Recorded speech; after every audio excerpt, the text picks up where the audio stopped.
I'm okay. I just smoked another to the face, yeah. She wanna stay. Singing to your bitch like I was Drake, yeah. Don't just try to tell me you love me. Can't keep it real if you really don't trust me. Come with a real, you here up in the front, so you get my meals. I'm gunning for the money in the bank. Come with a dank, scrolling in the tank, rolling with the gang. You sick and I on the sideline tripping. I go to the hole with the rock like Pippin. Yeah. I'm okay. Chunk chocolate cookie. Double chunk chocolate cookie. What up, though? Welcome to Whatever It's Live on WordSports.com. Yurt. Lickety split, Yurt. I'm Eazy, joined by Small Raxter. I'm Chris, Nicholas Kohloff. We got Caleb, the explosive, learning how to do Chris's job, so you guys have to deal with more Chris in the future. So shout out. Shout out. You're waving, you didn't put the camera on you. What? Nothing. Camera on me, Chris. Zero situational awareness. Zero situational awareness. There we go. Caleb doesn't have it either because Chris's big ass head was hiding and waving. We are looking for someone to be Nick's doppelganger. Yeah. Lickety split. Lickety split, Lickety split, Yurt. We got a lot going on, obviously. The Detroit Lions have added a couple veteran wide receivers to the practice squad. Allen Robinson being one of them. They also re-signed Donovan Peoples-Jones and brought in Tim Patrick as of yesterday.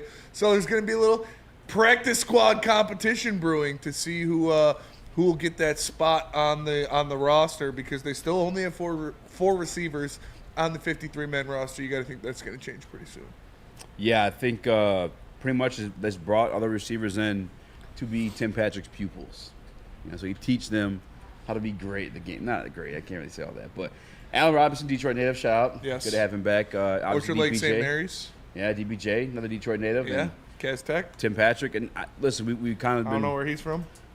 Yeah, I don't know where he's from either. But we kind of been forgetting about that extra wide receiver spot. Like St. and Louis or something. I still believe it's Tim Patrick's to take over. I guess we'll discuss that later in the show. But I guess they had the competition itself. They had the bodies. It shows they wanted that big body guy that we've been talking about the entire time. They just got him in reserve. Yeah, it's, that is the archetype of player that they were missing in the wide receiver core. They don't have that big body guy. They don't have that typical, prototypical X receiver. So you got three of them. You got three NFL veterans, guys who have done stuff in the NFL before. You bring them in and may the best man win. So all three of these guys are kind of fighting for their NFL lives here. We'll see who takes advantage of it and who gets onto the team. Woody Page is dying before our eyes. Woody Page is deteriorating day by day. Yeah, he's starting to look like the old worm and SpongeBob. Oh my god. What are they selling? Doesn't he? They're selling chocolates. Man, He kind of looks like a Quagsire. That's terrible. It's a Pokemon. I'll get a picture of it and send it to Chris. must be one of the new generation ones. No, it's not. It's Gen 3, I think. Easy. First reactions about Allen Robinson. Do you think he has anything left in the tank to give? And do you think this is strictly, emergency, when he would ever, actually be on the roster? Yeah. Now that he's here locally, I'm just going to say, they think he's the best. If he wasn't, I would say he's emergency. I'm scared to bump into the guy now. No, I personally think he's not what he once was. I think it's very telling. It's been very telling since 2 years ago when people in Detroit wanted to sign him to a $12 million deal.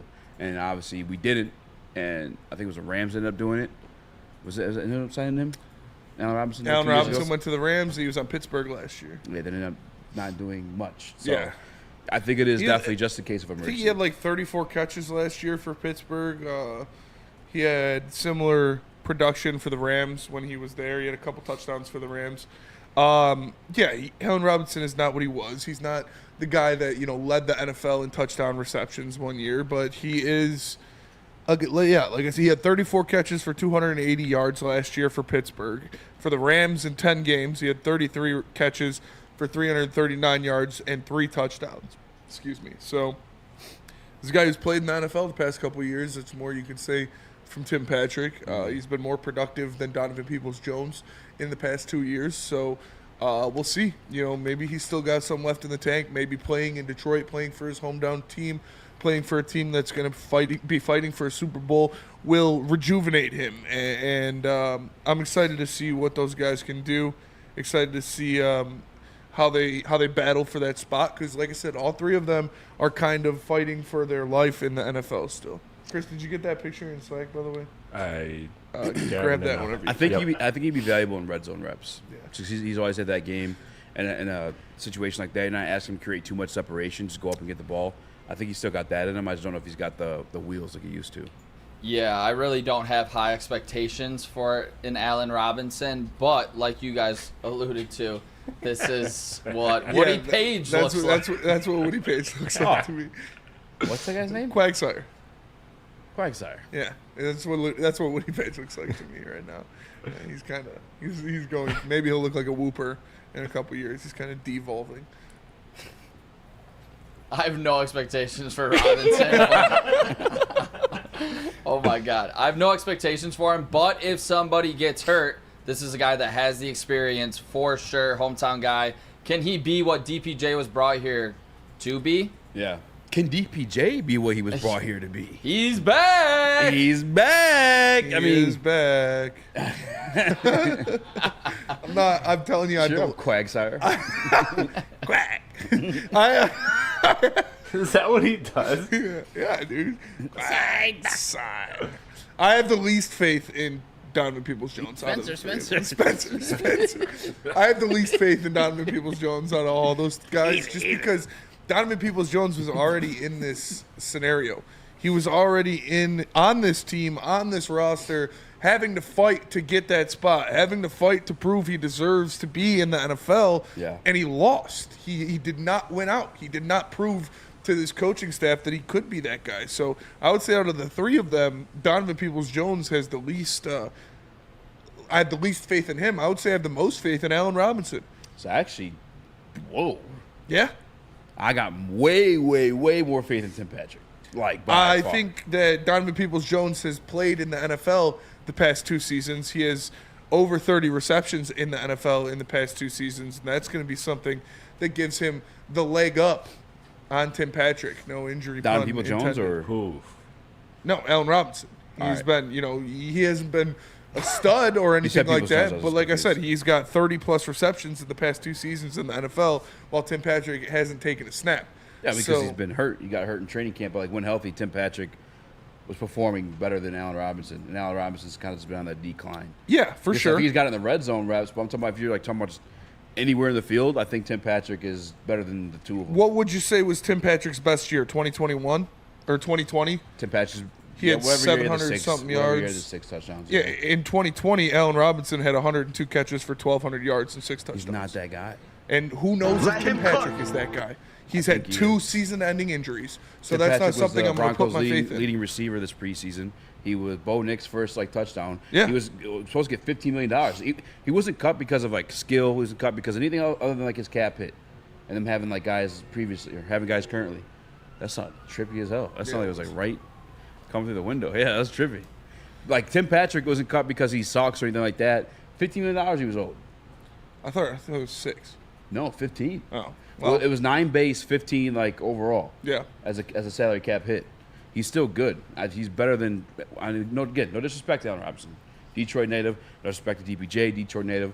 But if I'm power ranking the 3, it's Tim Patrick, DPJ, Allen Robinson third. Allen Robinson over DPJ or under DPJ? Yes. Why? Because I just think DPJ. We saw something out of him last year. What? Freaking Brad saw something out of him last year enough to make the move. And he's already been within the system. He, if anything, he has a leg up on everybody else just because he knows That's why I have what's the going least on. faith in him, because he was already in the system and had a chance to do it without either of these guys there and couldn't. So I have less faith in him. I have more faith in him that they're just more comfortable with him being in that situation because he knows what he's doing. If he was owed $15 million, I feel like that's not and the end all be all for a wide receiver to get that much. Mm-hmm. Why wouldn't they want to have that in Denver to help the rookie quarterback in Bo Nix? You know what I'm saying? And his development, if he was his favorite target in preseason, I feel like they would have wanted to keep that. And that's if why they had Denver faith in him. That's why Denver fans are freaking out. They really don't understand it. They're not in a situation where the cap matters too much. But Yeah, that's what. obviously to them at the time it did. I mean, 15.5 for what he's been. It's been, it's.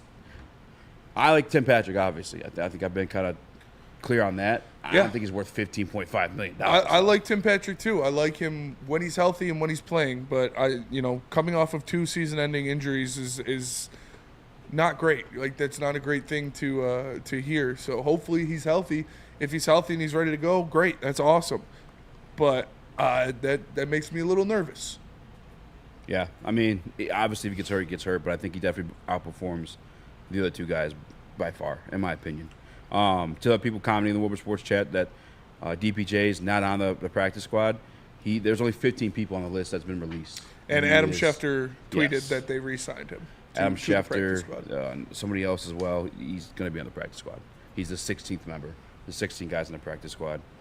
DPJ ended up being one of them. So the wide receivers on the practice squad are Donovan Peoples-Jones, Tim Patrick, Allen Robinson, and Tom Kennedy. TK. So, just like a cockroach, he keeps coming back. But, we'll see. We'll see. Obviously, if all are healthy, if all are good to go, Tim Patrick would be the best choice. He makes me a little nervous with his injury history and that he hasn't played a snap of a regular season football game in 2 years. That makes me a little nervous. But if they're healthy and they're ready to go, Tim Patrick would probably be the best option. Yeah, for sure that's it for me. Also on the practice squad, no Nate Sudfeld. Despite them praying for it not to happen. Oh, hell yeah! Taking shots to my guy, bro. Shout out. No, Nate Sudfeld, not in any way a practice squad. However, Jake Fromm, although limited action, was picked up in Detroit Lions over Nate Sudfeld to be their practice squad quarterback. I love that. I think Jake Fromm looked leagues better than Nate Sudfeld did. And Nate Sudfeld was awful. Terrible. He's not going to make an NFL roster this year. He's not going to make an NFL practice squad this year, and he shouldn't. Because there are a lot better quarterbacks out there than Nate Sudfeld.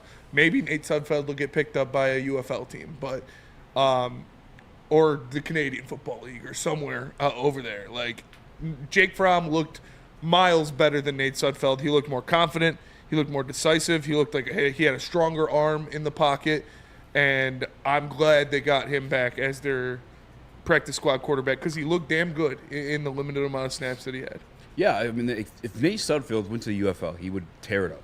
Like, maybe. Make no doubt about it. It's just at the NFL level, he essentially just it felt like on a treadmill. Like you're reading the field, you're making throws, we're not going anywhere, you're not doing anything, and just in a backup quarterback situation, especially in this one, we're still pursuing a title. I know that some people perceive it as cooked if we lose JG, and that's probably more likely the truth than not. But for sure. Nate Sudfeld's not giving you nothing. No. He's not giving you a goddamn thing. Absolutely. And just a telltale sign of it, nobody's picked him up. Yeah. And obviously still got the rest of the week, maybe somebody will, but just he's not. I don't understand the Nate Sudfeld hype his entire career. This is very similar to me to Tim Boyle. Tim Boyle actually probably the worst because he has no college stats. Yeah. That's a head scratcher, to be honest with you. I don't understand how Tim Boyle even made an NFL career. That's insane. But, Jake Fromm will be your practice squad quarterback, QB3 in a case of emergency. I think he's a guy with at least a little bit of upside. You know what you were getting in Sudfeld. Yeah. We've seen it way too many times. At least you get a little bit of upside out of a guy like Fromm. And obviously a ton of upside in our backup quarterback and a guy like Hendon Hooker. We saw it in the third preseason game. He was really showing off his ability, especially to run in that game as well. So obviously you don't want to see Goff go down at any point in time. But if Hooker needs to step up with the ones and pick up a first down or a couple of them, I have faith that he'll do so in this offense. I'm with you. Also in the practice squad, a guy that I wanted back because we didn't have an answer at Sam beyond Derek Barnes, Mitchell Gude. He is back there. Yep. A good player, as anyone said. Tom Kennedy. A what? Practice squad regular. A good player. Oh, a good player, yeah. Mitchell Good. Sorry to burp there, working its way out. Kingsley, the center / interior offensive lineman. He is back in the practice squad. I kind of foresaw that one coming. Jamarco Jones, which I know some people weren't high in terms of I think he's going to be a stud, but probably one of the better outside tackles we had. James Mitchell. Booner's guy, Trevor Nowaski, to the 53-man roster. 53, that surprised me. Yeah. Got maybe 7 that means, linebackers in there now. I was going to say, maybe that means either Nowaski or what was the Neiman. Neiman, Ben Neiman. Get the axe to bring up a guy. And guy. I think I wouldn't be surprised if it was either one of them. I got something to fix that. Yeah, I know you do. Easy's about to start cycling, but You see me on 16 rounds. Tight ass spandex. Dude, I hate fucking bikers. When they drive in the road, I really want to just run them down in my car. It's Ben Neiman was the other linebacker. Let me pull back the practice squad. I apologize. Mitchell Good, a guy I'm glad we got back up. C.J. Moore, a guy I'm glad we got back up. Special teams demon. James Mitchell.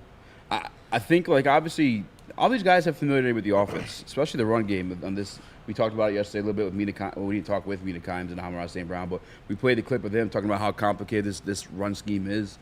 We've talked about it millions of times in the past. I think that's why you see a lot more familiar names on this practice squad rather than more new guys. And the new guys you're bringing in is, again, that wide receiver prototype that we just didn't have in this roster, or at least wasn't good enough to make the initial 53.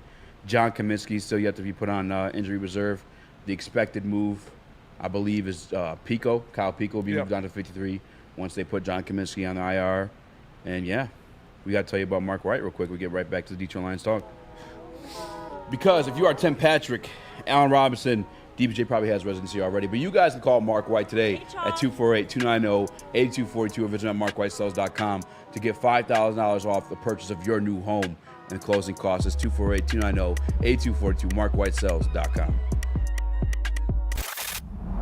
Love Woodward Sports? Love wearing clothes? Then you should be wearing Woodward Sports clothes. Check out our full-line merch at woodwardsports.com. Just click on Shop. We have all your favorite designs, like Dan Campbell kneecaps, Woodward Golf, and of course, our own logoed-out merchandise. Men, women, infants, kids, all love Woodward Sports. Impress your friends. Impress your boss. Impress your dog. Buy Woodward Sports merch today.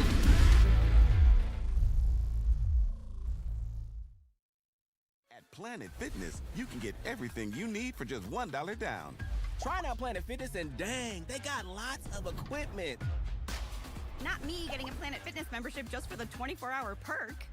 Hey, y'all better get on these free fitness training sessions from Planet Fitness. Did y'all know that the PF app has workouts you can do at home? Cheapest therapy I can find is Planet Fitness.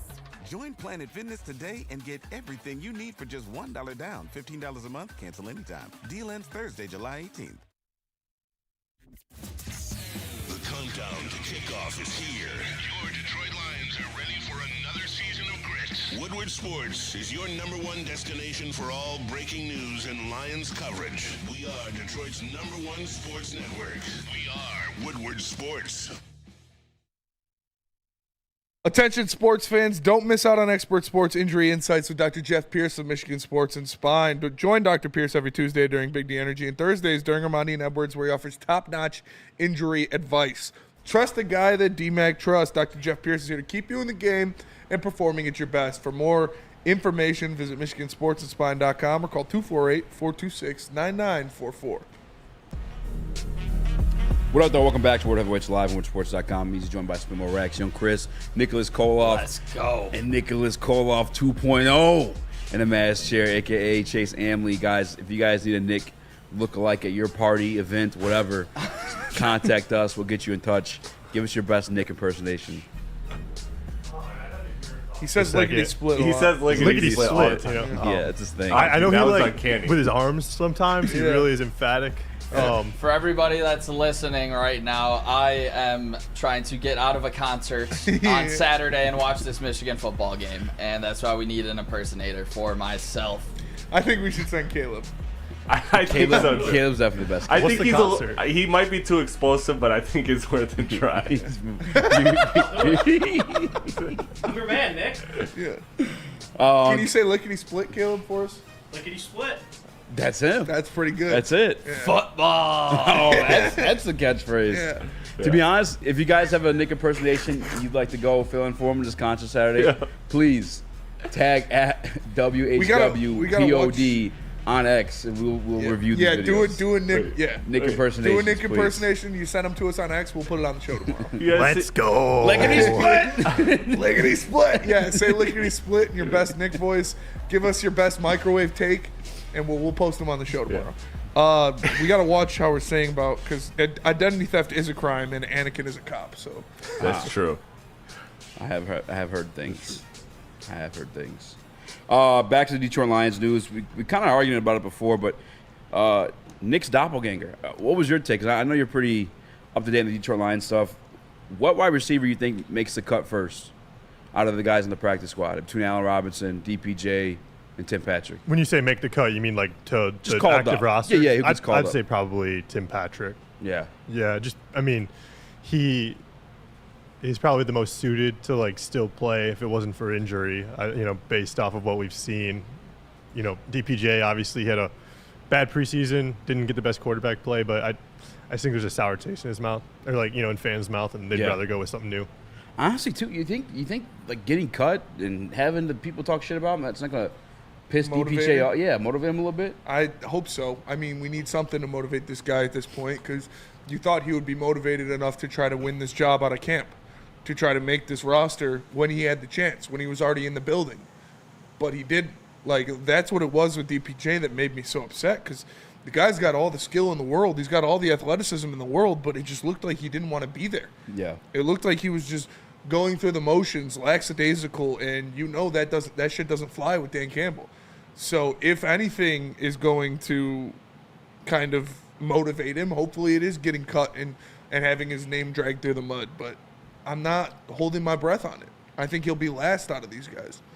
Yeah, I know there are times like I was blaming like his shortcomings on Nate Sudfeld in game, at least in preseason game. But the fact that he remained practicing with the third team, meaning he's doing nothing beyond the training camp reps that you and I or me and Dion, whoever else was at camp, got to see either. Flannel said when quarterbacks targeted Donovan Peoples-Jones in preseason, it was a 1.9 QBR. That's why I love Flannel. Flannel's honestly, real quick, shout out to Flannel. Sam's been killing it. Yeah. Because he actually went off on the I think the first Tim Patrick tangent the other day, just before he got signed to the Detroit Lions practice squad. And then they did a poll on the morning show. Half the fan base said no, and then it ended up happening. And now I guarantee a lot of those same people voted no or in love with the idea. Yeah, Flannel's the man. Flannel's the man. Love He's been on Flannel. fire.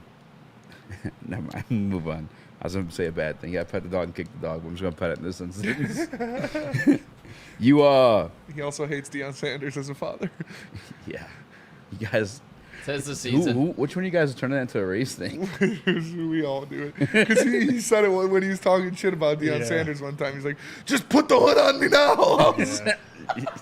Oh, I think I was watching live. Oh, dude, I swear to God, I love Flannel, dude. He's one of the funniest. Sam's the best. Yeah, he really is. Sam is the best. He's become so quite good. irritating. I was going to say. When he said it today, when he said the gay thing, he was Oh, dude. gay. Yeah, that was on a. I'm not judging. I was just going to like see to Neil's shoot face when he straight. said that one. Neil was over it. So I got The first time he said it, he was actually talking about the player's last name, and he was listing players. Yeah. He's like, Karlaftis, Bolton, Gay. I was like, whoa! And the next time he said it, he's gay. Shit made me laugh so hard, dude. I started listing our favorite gays. Neil Patrick Harris was up there. Top 5 gays? Yeah, we were thinking about doing it. How about my boy? Yeah, because that's I told them about that. You said that story on there? Yeah, I told It's still them not about bad. I don't regret it. the at all. Elton John tweet. How I feel like the gays is worse than gay, but The gay, well, he's on that team. that's If somebody played for the Orioles. Elton John's definitely a legendary gay for sure. Legendary gay. Top 5 gays coming soon to BD. Stay tuned. Rudy Gay. Rudy Gay. Rudy I Gay? met Rudy Gay. He's a cool guy. Met him in L.A. He was chilling with a baddie. That's basketball, though. Wasn't there like a sprinter last name Gay? Tyson Gay. Tyson Gay? Yeah, there's Matt Gay. He's a kicker in the NFL. Yeah. Kicker. Yeah. Ollie Gay just got signed to the Tennessee practice squad. There you go. And they signed Wood, so they signed Gay Wood to their practice squad. Listen, big fan. Yeah. Sure you are. Pro all day. Chris got those jerseys in his closet. Don't try to deflect this on me, buddy. All right, back to Detroit Lions practice squad. A Detroit Lions wide receiving situation. You put on here who's going to have the biggest impact on the wide receiving core. You put DPJ, Isaiah Williams, or Tim Patrick. But Allen Robinson. Yeah, I'm going to throw Allen Robinson in there too. I'm going to say Tim Patrick.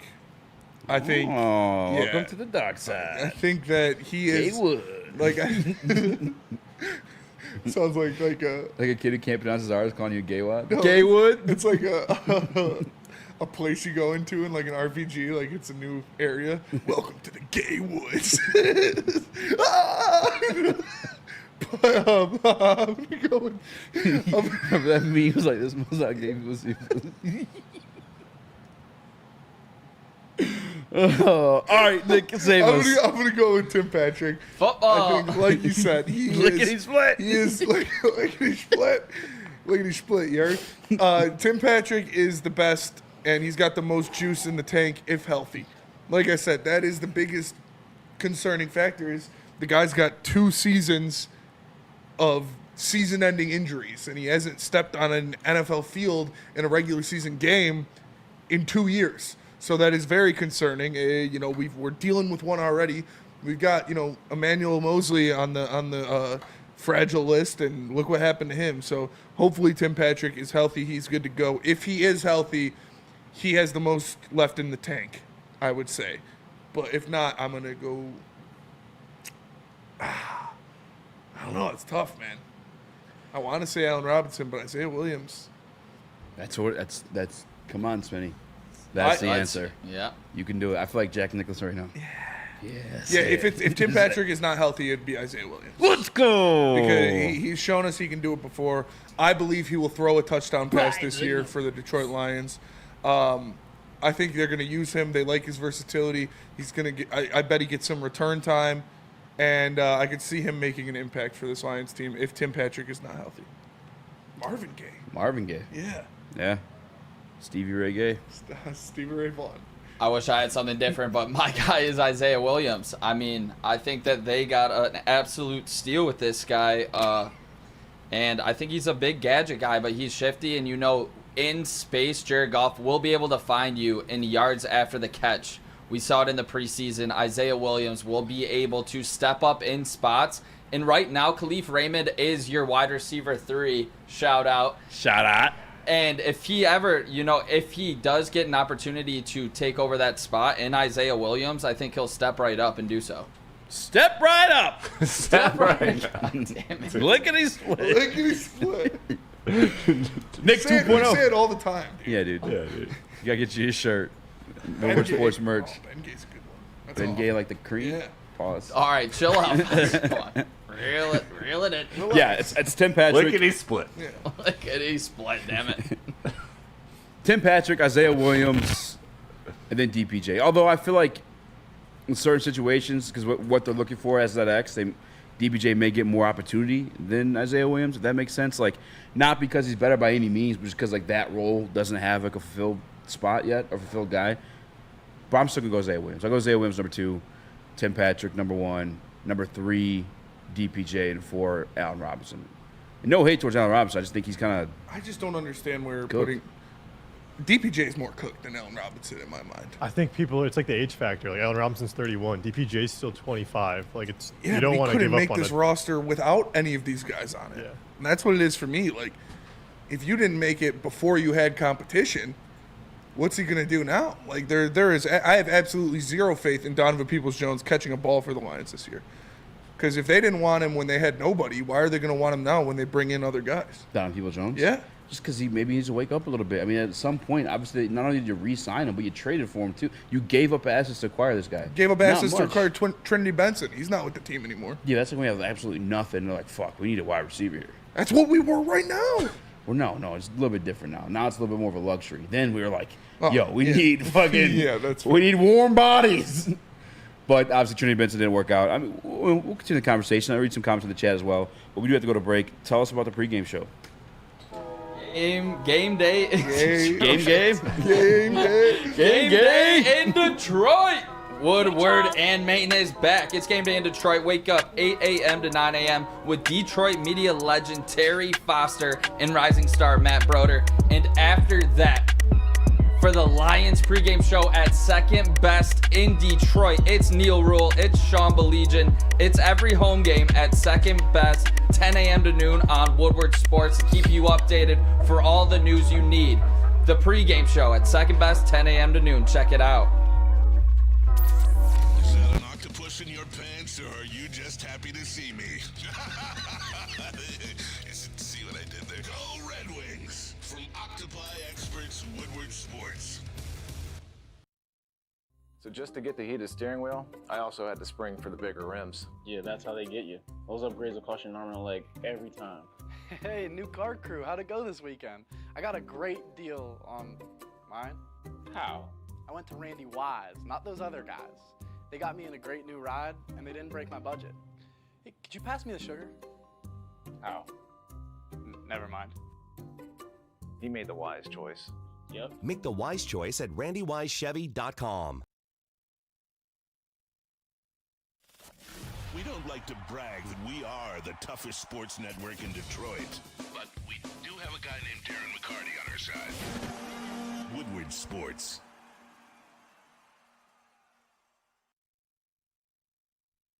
Since 1996, Feldman Automotive has been driven to provide a fast, convenient, and first-class car buying experience called the Feldman Advantage. With 18 locations, there's a Feldman dealership in your backyard. Visit FeldmanAuto.com to find the location nearest you. And catch Woodward Sports Network live from Feldman Chevrolet of Novi every other Monday. Feldman Chevrolet, Detroit's #1 Chevy dealer. Chris, the type of guy who wants invisibility powers. That's for sure true. What up? Welcome back to Whatever It's Live on Sports.com. He's joined by Mo Raxter, got young Chris, Nicholas Kohloff 2.0, aka Chase Hamley in the building. Talking Detroit Lions after they finally made their 53 yesterday and finalized the 16-man practice squad today as well. DNC ENT in the Woodward Sports chat in all caps. Brad just extended DPJ in the summer. Well, Brad just cut DPJ like 3 days ago. So, I mean, what are you doing for me lately? He was awful in camp. He was showing absolutely no want to be on this team, to be a player in the NFL. He had all of the chances in the world to be a guy on this team, and he got cut. Failed the conditioning test, too. Yeah. Not a Dan Campbell guy. Can't do that with this group. No. Cannot. That's just not acceptable. He has the talent. He's got all the skill, all the athleticism in the world. He doesn't. It's not between the ears. Like, I don't know. It's crazy to me. Maybe it takes a minute to get going, but that's takes a year and a half. My God, you know. Yeah. I know he had a year too. He didn't get injured off of Cleveland either. Nope. What was the injury that caused Allen Robinson's downfall? I don't know. Or did he just lose it? Did the aliens come down and take his powers? I mean, he's old.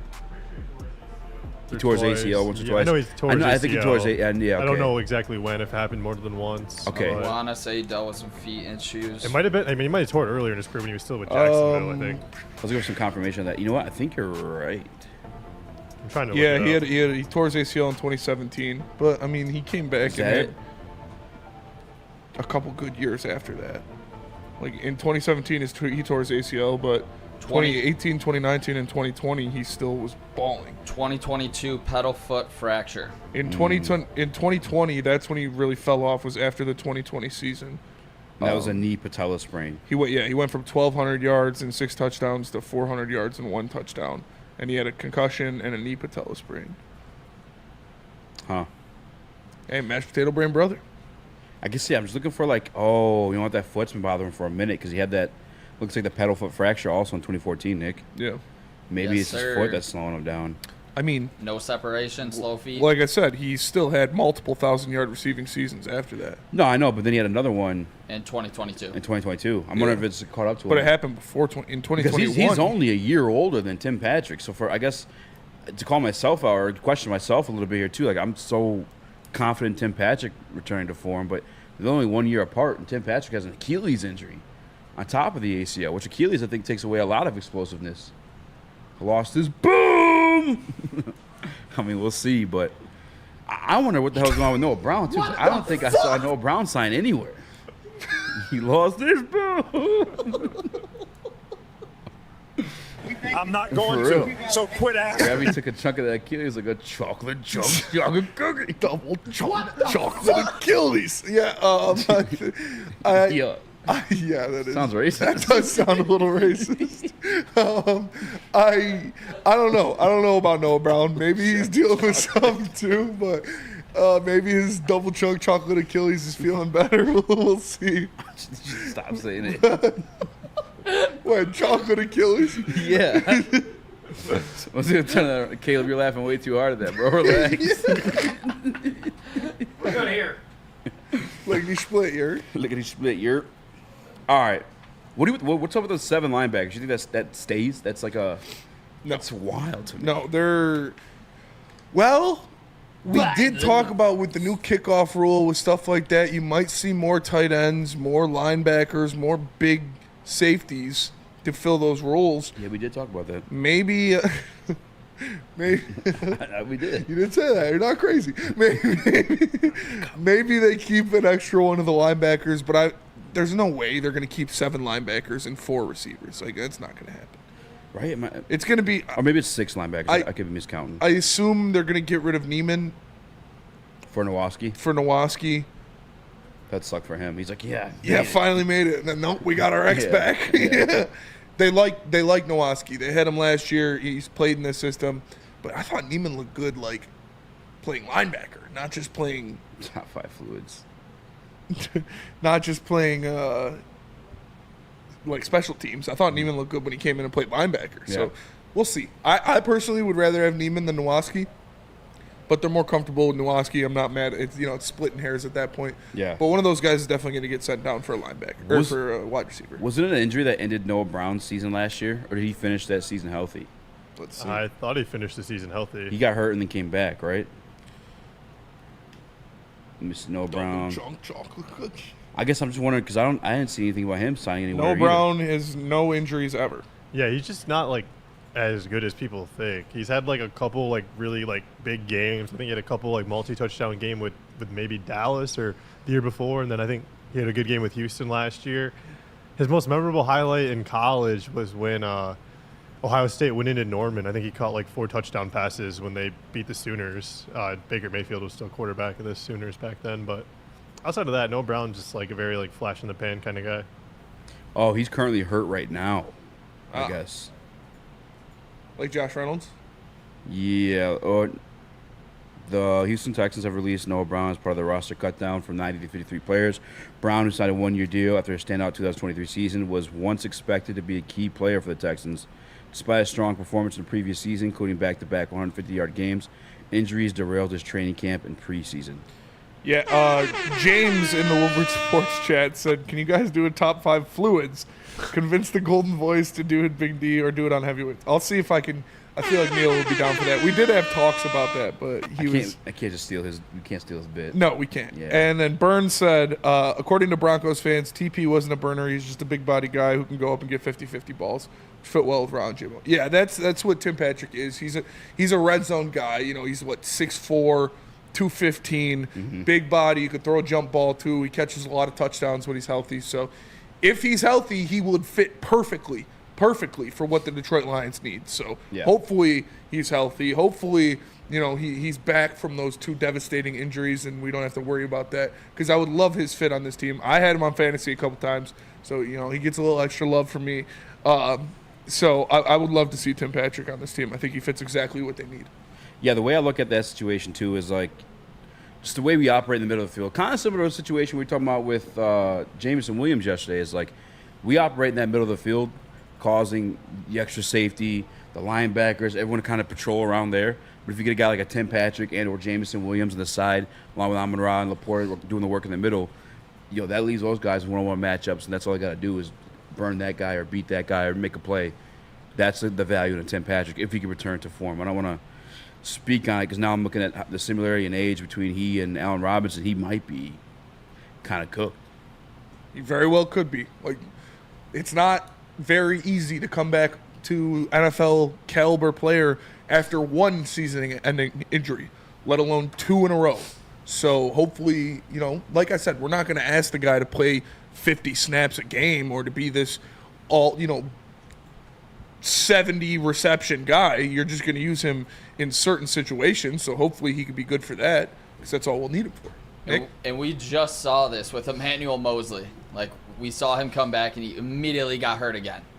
Yep. So it's like we cannot depend on Patrick to be this wide receiver 3 stud for the whole entire season after not playing for 2 years. Like, that's just cannot be the expectation for this guy. I've seen people going pretty crazy like on social media about this signing.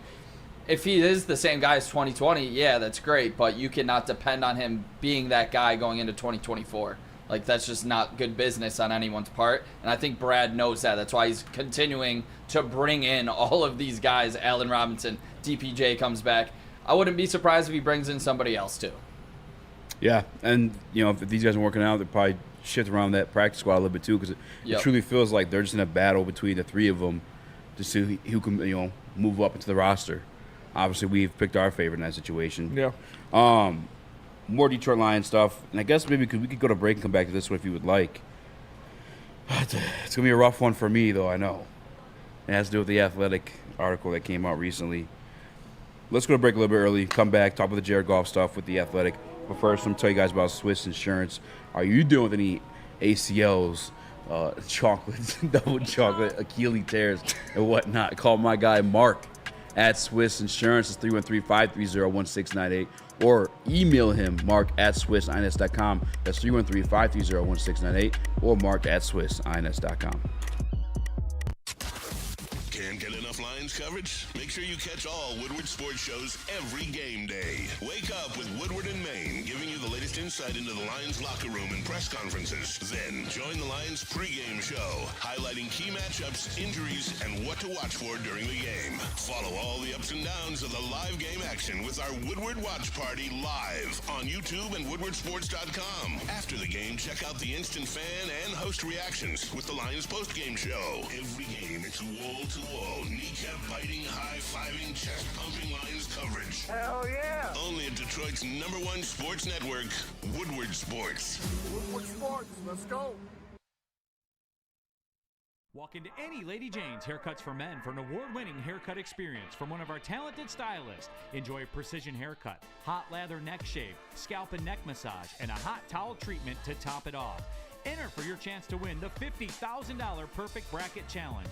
With more than 25 Metro Detroit locations, there's always a Lady Jane's near you. Lady Jane's Haircut for Men, open 7 days a week. Walk in anytime. Lady Jane's, it's wicked awesome. We are the network for Detroit by Detroiters. Welcome to the Woodward Sports Network.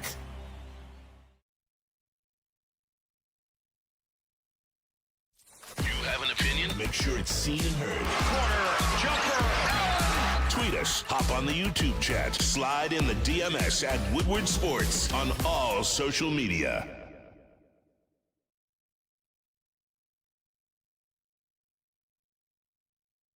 It's the Randy Wise Automotive Team Celebrity Golf Tour. You guys could join our foursome with possibly Calvin Johnson, Braylon Edwards, Darren McCarty, and other local celebrity greats. Guys, scan the QR code above my head or visit woodwardsports.com for your opportunity. And make sure you visit Randy Wise when you purchase your new vehicle. What up, there? Welcome back to Woodward Heavyweights Live on woodwardsports.com. He's joined by Spimo Raxter, Chris Nicholas Kohloff.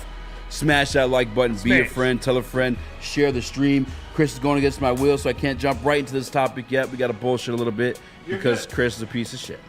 That's the end of the story. So hit the like button for Chris's last day in the job. Oh, shit. Caleb in the chair. Caleb in the chair. Big Cess. All right. Cess in the city. So, what I believe is Mike Sando. Mike Sando from The Athletic. He does this article every single year. It's been 8 years running, you know? What's up, Ryan? I know as long as 8 years JG's been in the league, but he goes around and he polls general managers, he polls coaches, coordinators, analysts within the teams, not like ESPN or anything like that. And they have them rank quarterbacks. This year, JG ranked his highest. At what number would you guess? 13. Damn. For real? Around the league? Let's fucking go. Oh. Around the league. What do you think he ranked? The highest he was ranked? Oh, the highest he was ranked? This year was the highest he was ranked. Oh, ever. Yeah. I'm going to guess 13. 10th. Crocs is top 10. 10th. 10th. He goes 10th. Double chunk chocolate 10th. He was 10th. Yeah. Let's go. On the money. JG hit 10. Come on. Tied his career high, I think. Actually, might have hit 10 before. But some of the comments, bro, they were pretty aggressive. Yeah, you saw them? Yeah, I saw the ones you posted. Yeah. That Corey made. Yeah. No, that's not even the one that was Big Al. Football guy Al. Oh, then I haven't seen these ones. No, this is the same one. So Oh, you could talk about the Dan Orlovsky one. Yeah. There's a positive one in there, but it's not an actual quote. It's just like it says one defensive coordinator called. I'll read you the entire thing. How about that? It's been a long road back for Goff, who reached Tier 2 for the first time since 2019, when he was coming off a Super Bowl with the Rams. I'm sorry. One defensive coordinator called Goff a better, younger version of Kirk Cousins, lacking in mobility, but proficient in identifying defenses before the snap, getting his team in the right plays, working through progressions, and minimizing mistakes. Here comes the quotes, though. Here comes the boom! It is set up. Oh, you want to put them up there? Yeah, go. You put them up. I don't care which order. Go ahead. Which one is it? His number 10 ranking is his career best in his 8-tier appearances. So actually, this list has been going on longer than 10 years or 8 years. It's just obviously JG's been in the league for 8 years. But I'll just start reading one, or you throw them up. You got it. Yeah, throw one up there. You got it. This is why I told you not to do this. Boom. Go ahead, Spinny. Okay. It is set up so that it's right in front of him, and he doesn't have to make a lot of decisions on the field, another defensive coordinator said. They've got a good run game. They have a bunch of checkdowns to the tight end. They've got good players around him. He just has to go 1, 2, 3 and fire the ball. But he is another guy who, if it came down to a 2-minute drive, I wouldn't feel great about him in that situation. Sean McVay said. Yeah, for real. Lick my balls. He literally. Mr. Garrison? Yeah, lick my balls, Mr. Garrison. Now, didn't he do that against Chicago? Led the team down the field 2 drives in a row, score touchdowns. There's a little bit of a deep ball in there to win the game. JMO. Yeah, under scrutiny because they were trailing in Chicago. And from there, it goes back into a piece of the article outside of a quote. It says one defensive coach pointed at Goff and Tua Tagovailoa as top 5 picks who produced at near elite and borderline replacement levels at various points based on what's around them. I like that. That's fair. That's fair. Yeah. That's fair analysis. By the way, Obviously, everybody needs good players to have success. Everybody needs good players to do things, but it's the whole game breaker, game manager argument that Cam Newton put out there a while ago that everybody gave him slack for. But like I said, I put Tua and Goff and Brock Purdy all in a similar tier of quarterback. And when it comes to these quotes, just real quick, if you think about Goff, and it's the work that he puts in behind the scenes, maybe like you don't see it so flashy on game day, but you think about the biggest game I thought of, like the Lions in my lifetime, Goff versus the Rams, rivalry game, comeback game. And what does he do in that game? And the play to close it out to Amon-Ra St. Brown, a play they practiced time and time and time and time again in the offseason. They had it down pat, and they knew where he was going to be this exact moment. Yeah, maybe it's not the toughest throw, but he has to get it on time, on schedule, and he does that. And I think that's one big thing that doesn't show up every day with Jared Goff. They've ran that play a million times easy. It's maybe not the hardest throw, but it has to be on schedule. SW Lion 26 says these prognosticators don't give Goff credit for the way he successfully incorporated young players into the offense. That's not him. What are you talking about, Goff incorporated? I mean, it definitely it's a factor, but it is, the level of player that they are. It is Ben Johnson scheming these guys open. Goff having the rapport with them as well, but like the all-pros being all-pros in Amon-Ra St. Brown and Sam Laporta and what we expect Jahmyr Gibbs to be next year. Goff deserves a little bit of credit in that for sure, but it's also them as players and Ben Johnson scheming them open for sure. But Goff, you need a guy to deliver the ball and to execute the game plan, yes. If I had to say a superpower of Jared Goff's that I respect and I admire and I put up there with the elite, it's just his ability to remain calm, cool. That California cool carries over in any and every situation. The good ones, the bad ones, and Nick, to bring up that point where he had to make that 5-yard throw, but to remain calm in that situation, deliver it without like getting over antsy or just. I mean, that's a huge game for him. Yes. Beyond it just being like him playing his former coach, the one that broke up with him and tossed him to the side. But also the first home playoff game for Detroit in over 30 years, on the cusp of our first win in over 30 years. That's a huge moment.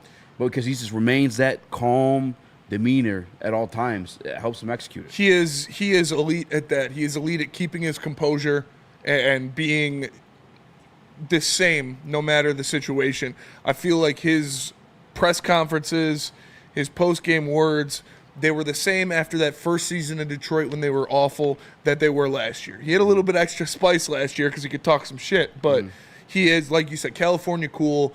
He's a consummate professional. He's an elite play-action guy, and he's got an elite stranglehold on this offense and the way it's run. That's for sure. And I would be honest with you, too. I think that's contributed to He's a very smart quarterback. I think that's... Dude, I can't give this guy any credit. What? Dude, he definitely...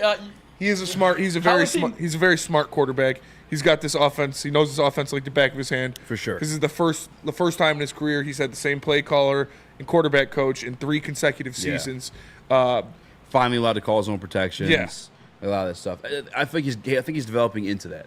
Like he's coming into that. Nick, he didn't call his own protections. He didn't call his own audibles. It's still like didn't really the call training out his wheels audibles last year. in LA. Yeah, they took the training wheels off. The training wheels are coming off in Johnson Detroit. offense. Exactly, and now like he's went from pedaling to riding. Where I think this year, being at third/4th year in it, he's gonna be like smooth sailing for goddamn sure. Like look mono hands.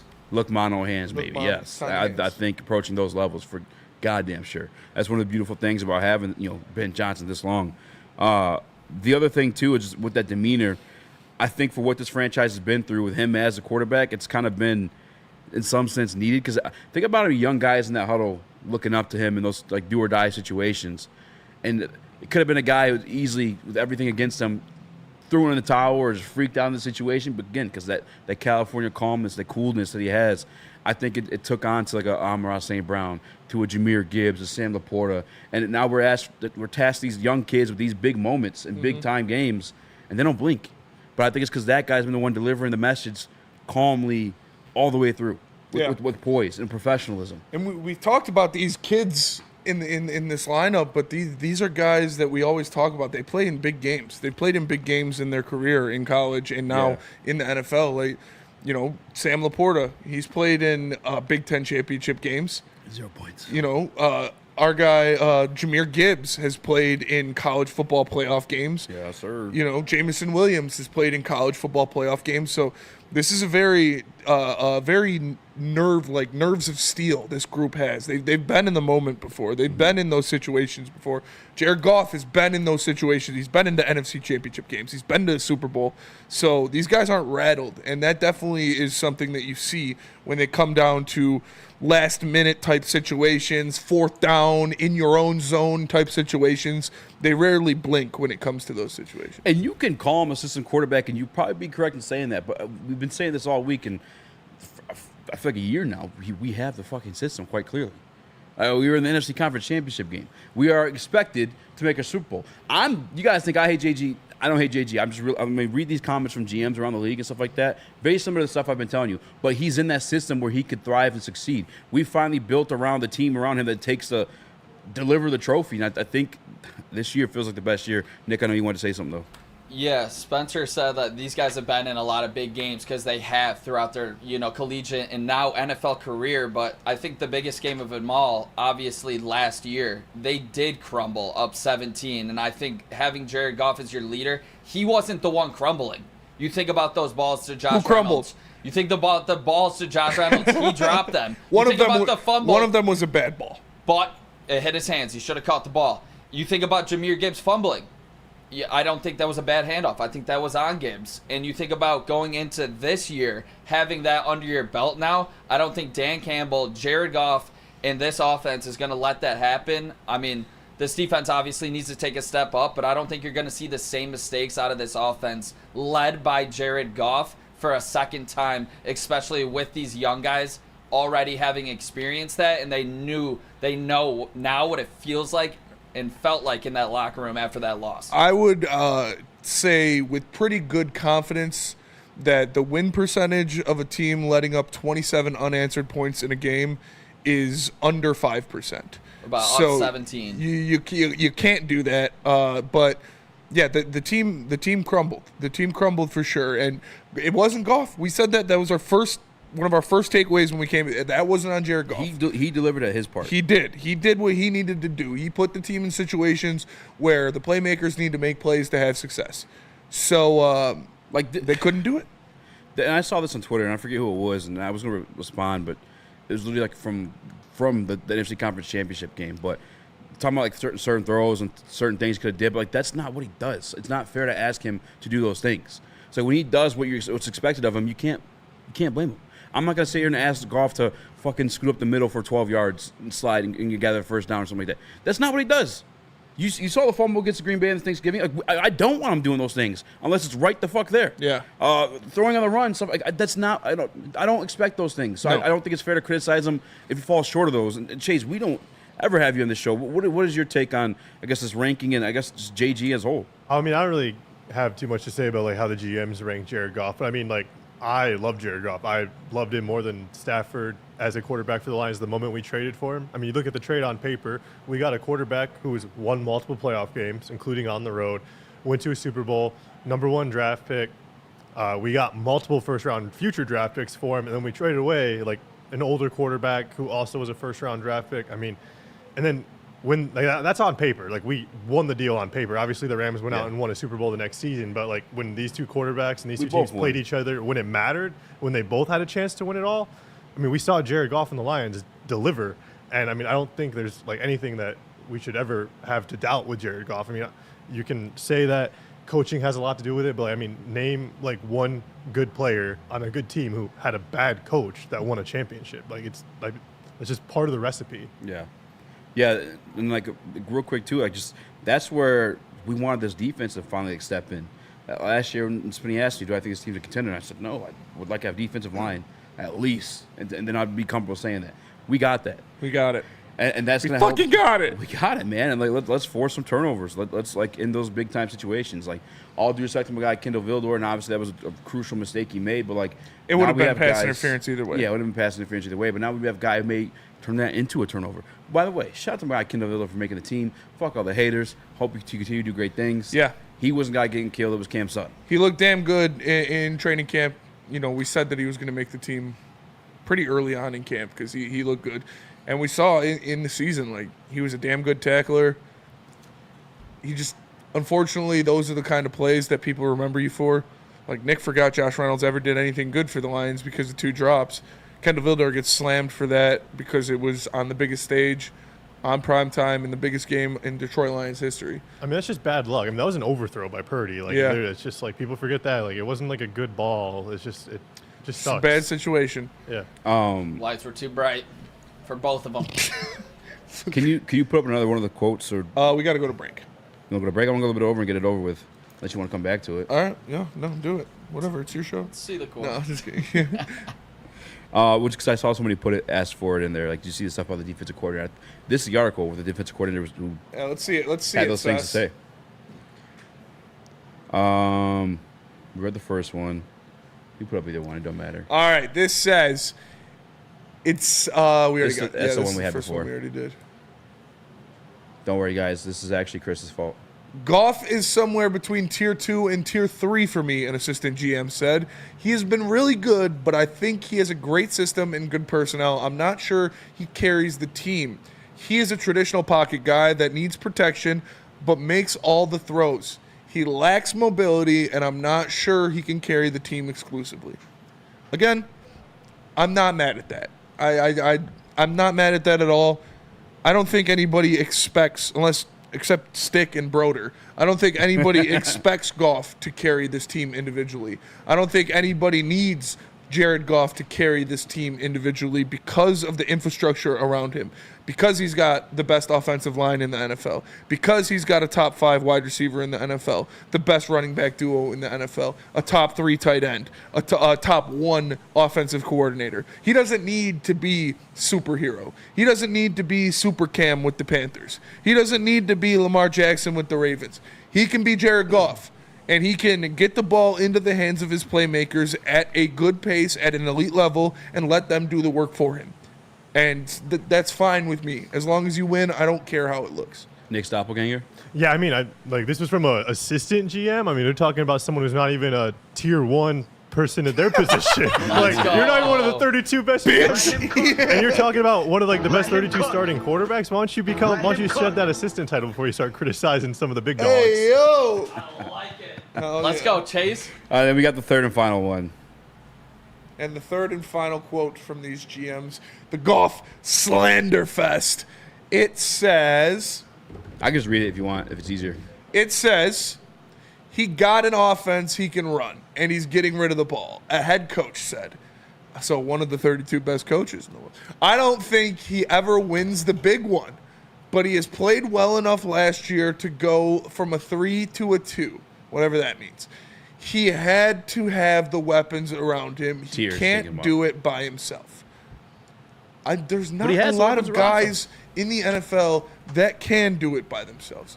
Patrick Mahomes is the independent variable. Even then, we saw when Patrick Mahomes was trying to do it by himself, that's when he was getting ass clapped by Tampa in the Super Bowl. Pause. He was running for his life, and he was doing everything. He was throwing while he was horizontal with the plane of field, and it hit somebody in the hands, and he dropped it. That was crazy. That would have been the greatest quarterback highlight in the history of the world, and his guy couldn't make it in the back end. Pause. It was in the red zone. Nobody in the NFL can do it by themselves. It's a team sport for a reason. Mm-hmm. Josh Allen, one of the greatest talents at the quarterback position ever, can't do it by himself. Matt Stafford can't do it by himself. He had to go to a fantastic roster in LA to get it done. Nobody can do it by themselves. I don't think that's a knock on anybody. Patrick Mahomes, as good as he is, Patrick Mahomes, kneel at the altar of Mahomes. He couldn't do it by himself. It's not as simple as that. It's not a one-man game. That shouldn't be a knock for a quarterback. Oh, he can't do it by himself. Show me someone who can in the history of the NFL. Yes. You can't. Exactly, Spenny, my bad. Shout out Travis Kelce. Nobody Patrick Mahomes so great. Don't talk Patrick about the Mahomes best. got carried by his defense last year. Exactly, and I think he had a mediocre season. Jared Goff gets gets discredited for not being able to do the spectacular. And it's every single Sunday. Do you ever wake up and say to yourself, God, I can't wait to see Jared Goff do something spectacular today? No. You don't say that going into game days, or at least I don't. Does anybody on this fan base say, I cannot wait to see Jared Goff just do something we've never seen on a football field? I'm telling you, stick. Broder and stop stick. it. No, they do not. He does not have the flash. He does not have the flash. He does not have the flash. Slap it on my tongue, Daddy. That is okay. It is okay. It is okay to not have the flash. And it is okay because he won 2 playoff games last season, should have been 3, and he's not just going to win playoff games this year, he's going to win the goddamn Super Bowl. So that's why it is okay to not have the flash. Because what did Dan Campbell say last year? You're good enough for Detroit, Jared Goff! You're good enough for Detroit, Jared Goff, and you're damn right he is. He went out there and he did something no quarterback has done in the past 50 years. Looks just like Ryan Gosling. He does look a lot like Ryan Gosling. He's got a smoke show of a wife, and he does what we need him to do in this offense. You know what? He might be better. Are there quarterbacks I'd rather have than Jared Goff? Yes, obviously. If anybody says no to that, they're lying to you right to your face. But what he does is good enough in this system to win a Super Bowl. I wholeheartedly believe that. And nobody can get it done by themselves. Literally nobody in the history of the NFL, except for Walter Payton, could do it by themselves. I mean, he had the 85 Bears defense. Yeah, to help him. He didn't even score a touchdown in the Super Bowl. Like Patrick Mahomes, I don't think it's arguable at this point, at least the second best quarterback in the history of the NFL, had a mediocre season last year. He got carried by his defense and his run game. It's true. Look it up. His stats weren't Mahomesian. But that's what happens. It's the ultimate team sport for a reason. I mean, we had great players in the past and not a team around them. The national media criticized us for not being able to put those pieces around them. Now that we have a good team, we're criticizing our leaders for the success and the other greatness that's around them. I mean, you can't have it both ways. Pick a side. Megatron and Mega Arm. And what do they get you? Mega losses in the playoffs. Mega dick. They got you mega dick. Jared Goff, what has he gotten you? 2 playoff wins and an NFC North championship. I mean, I will say the coaching staff that we have is like none other. Oh, for sure. It's a much more complete team, a better front office, and a better coaching staff. No one would argue that. Listen, he still made this list for a reason because at this point, with the success he's had, the numbers on top of it too, it's undeniable to put him in the top 10. Anywhere from, like I said, anywhere from 7 to 12, you got him there. I'm not complaining. I don't hate you. It's whatever. But as this article states, the systems, we have the system. Yes. That's in the conversation. Yeah. In the conversation. The defense was horrendous last year. If they take 4 notches up, you might be able to cash in that Super Bowl. And that's why I'm just talking existence at this point. Detroit Lions Super Bowl. Mike K says if Purdy wasn't on the 49ers with all those weapons, he'd be trash. I'm not saying he'd be trash, but he wouldn't be getting MVP talks. Yeah, I agree with that. Yeah, he wouldn't get any MVP votes at all. I think Purdy and Goff, Goff, and Tua are all extremely similar in my mind. I put them all in the same tier of quarterback. But let me tell you about Les Stanford. What happens when you run a great business for over 50 years? You expand and offer more products to more people. That's exactly what Les Stanford did by adding Les Stanford Buick GMC. The same great service that customers have come to know and trust on Woodward Avenue, just south of 9 Mile. Check out Les Stanford in Dearborn today and find the brands you want at lesstanford.com. Les Stanford, together. Jared Goff. Woodward Avenue, the first paved road in America. Woodward Sports, the first sports network born in Detroit and made for Detroit.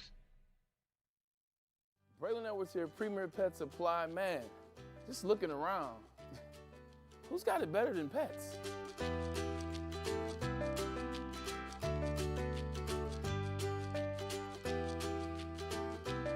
Come on, a baby stroller for Coda?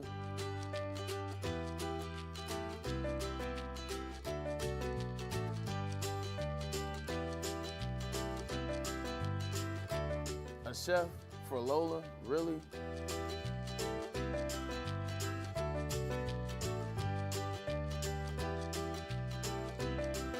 You don't have to tell me who the real boss here is. Who's got it better than pets? Nobody, especially here at Premier Pet Supply. For over 30 years and more than 13 locations, Premier Pet Supply has everything that your pet can dream of, and guess what? It's all under one roof. Premier Pet Supply, family owned, operated, and proud to call Metro Detroit home. Check out premierpetsupply.com or scan the QR code today. Who's got it better than pets? Nobody! A ton of fun, a ton of sports, and a ton of man-meat. Welcome to the Woodward Heavyweights, live daily 5 to 7 p.m. on Woodward Sports. Game is won in the trenches, and our big fellas don't mess around. The Woodward Heavyweights on Woodward Sports.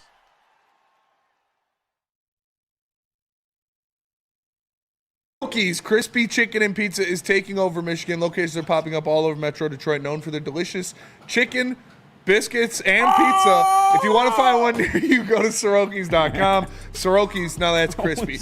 Awesome is when a guy can be a guy and get an amazing haircut. That's Lady Jane's Haircuts for Men. Stop in, sit back, relax, and let Lady Jane's talented stylists make you look and feel great. Walk in anytime, 7 days a week. Lady Jane's, it's wicked awesome. And let me tell you about Premier Pet Supply. Premier Pet Supply is hands down Michigan's best pet store. Same prices and all the conveniences of the online and big box retailers. There's one major difference.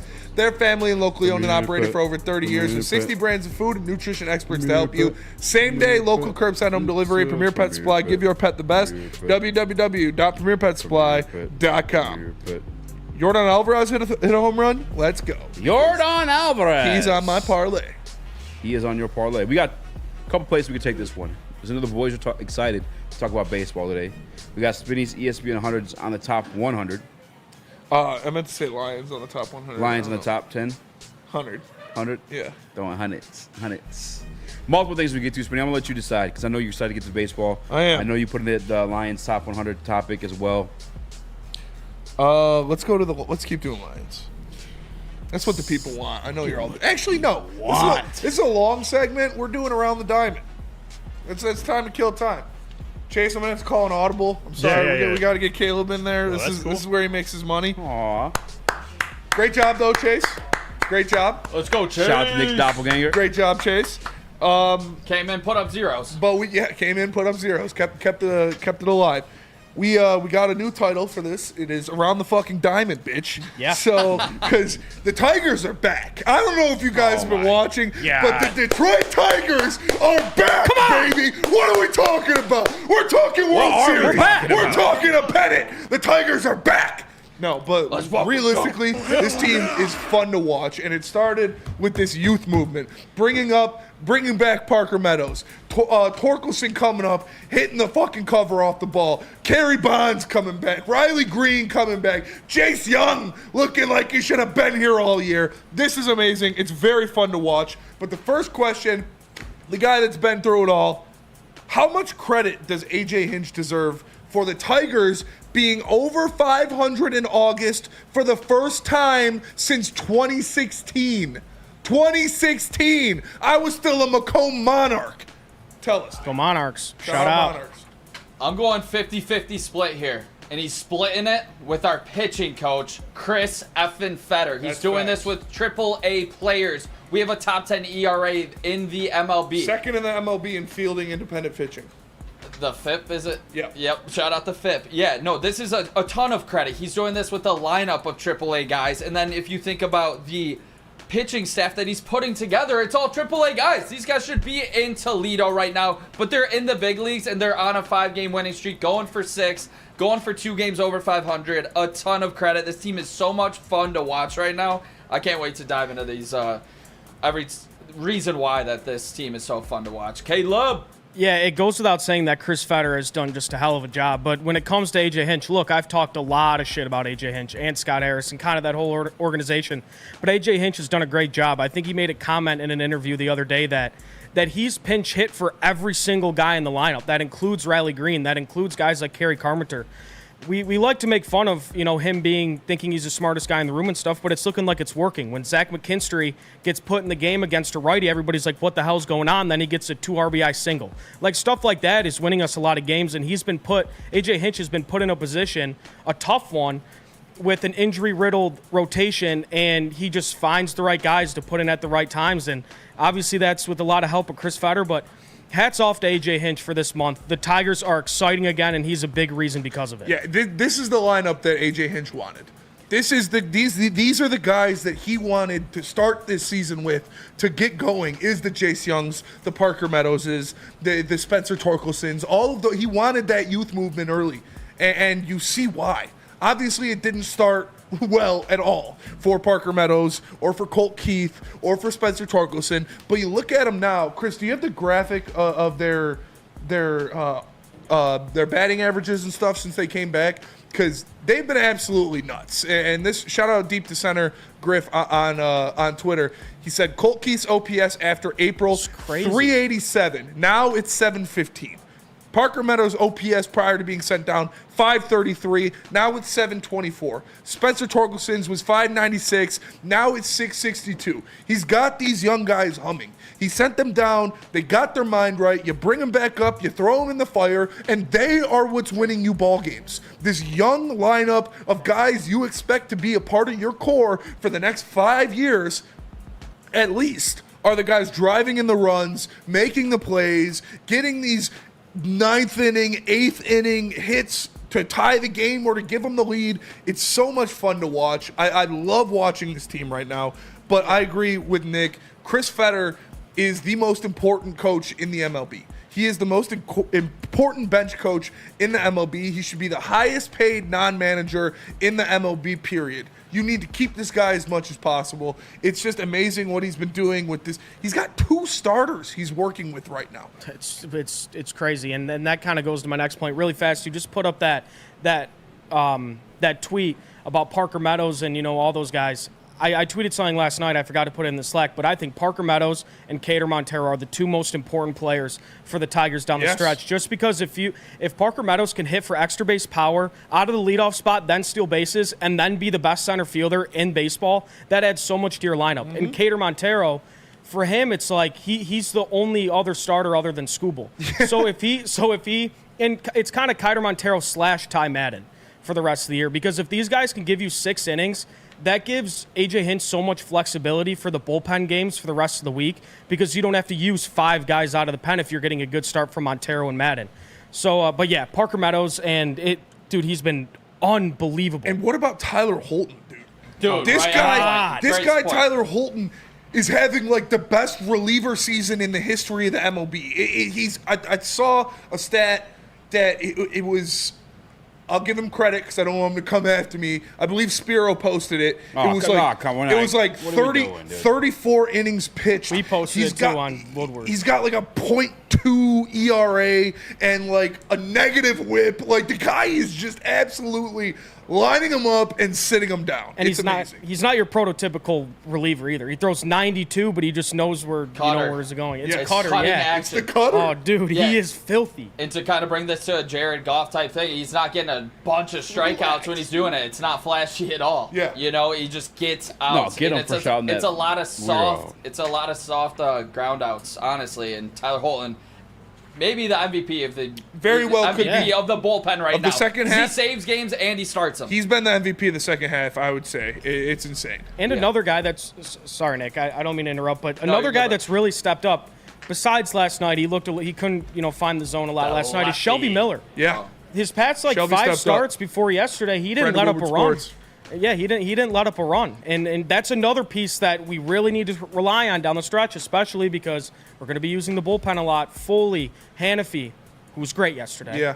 All those guys, we're really going to need them, and Chris Fetter's got these dudes humming. I'm going to save the bad ones. I'll save the bad one for last because we got to keep this energy going. And I'm talking about my guy, Colt fucking Keith, who has been arguably the hottest hitter in baseball outside of Aaron Judge for the past 3 months. Like, the guy's had over 1,000 OPS the past 2 months. He has double-digit multi-hit games in the month of August. He has been absolutely nuts. He should be dead smack in the center of AL Rookie of the Year conversation. I don't give a shit how he started. Look at his stats compared to Wyatt Langford. Look at his stats compared to these other guys. He has been absolutely lights out. Colt Keith should be in the middle of the Tigers lineup for the next 10 years, and they signed him. He's already here. He's got the money. You got him for like 7 more years. I love what I'm seeing. His name's Colt fucking Keith. I mean, it's awesome. Like, what are we doing here? That's a baseball name if I've ever heard it. The best move of the Scott Harris era has been signing Colt Keith to this contract. And if it wasn't for the start spending, and if he was averaging that, he would be the Rookie of the Year conversation. Yeah. But it's Colton Cowser of the Orioles right now. It's because he's got those guys getting on base for him. He's able to hit with extra base power. The only reason why he's not. But he's carrying this lineup when it comes to driving in runs right now. Colt Keith, absolute. And he's mashing on lefties. I was just going to say that. He's ripping on lefties. Colt Keith is a fucking man. I'm so excited about these young guys, starting with Colt Keith. This lefty, oh my God, dude. He's got to hit for like 40 doubles, 25 homers a year. Like, this guy is a baller waiting to come, and I can't wait. It's happening in his rookie season, and it's happening at the right time. I'm so glad he's hitting his stride right now. Caleb, how are you feeling about top 10, top 5 should be Rookie of the Year? Top five. I mean, I just have to smile when I think of Colt Keith. When you, he's a stallion. If you could use a couple words to describe him, or I guess it would be one word, ball player. Mm-hmm. Colt Keith, the name, the look, the swing. I mean, he's beautiful swing. Dude, it is. He had the Griffey swing on that homer. That was such a dude. He's going to be Chase Utley for this Tigers team, and we were talking about Colton Cowser being. He's obviously the front runner for AL Rookie of the Year. I want you guys to guess what the odds are for Colt Keith to win it right now. Plus 2,000. 5,000. Oh, I thought you guys would be more. It was plus 4,000, which I think is wild because Colton Cowser's OPS is only like 20 points higher, and you never know what Colt Keith can do in September. So that's a nice bet you could throw a little shekels on that. Yeah, $5. Like I said, the guy's had over 1,000 OPS 2 months in a row. Like, it's insane what he's been doing. I love it because when I saw him, when we first drafted him, I was like, this guy's a fucking horse, dude. Like, he is a big guy. And to see him hitting like he is now, it just makes me so happy. Speaking of a horse, speaking of hitting now making me happy. Oh, well, I'm glad you're talking about me spending The guy I wrote off, the guy I said, leave him in AAA. He's done. Get him out of here. My namesake, Spencer Torkelson, has brought back up. He's hitting like 308, almost 310 since he's brought back. He's got like 6 extra base hits.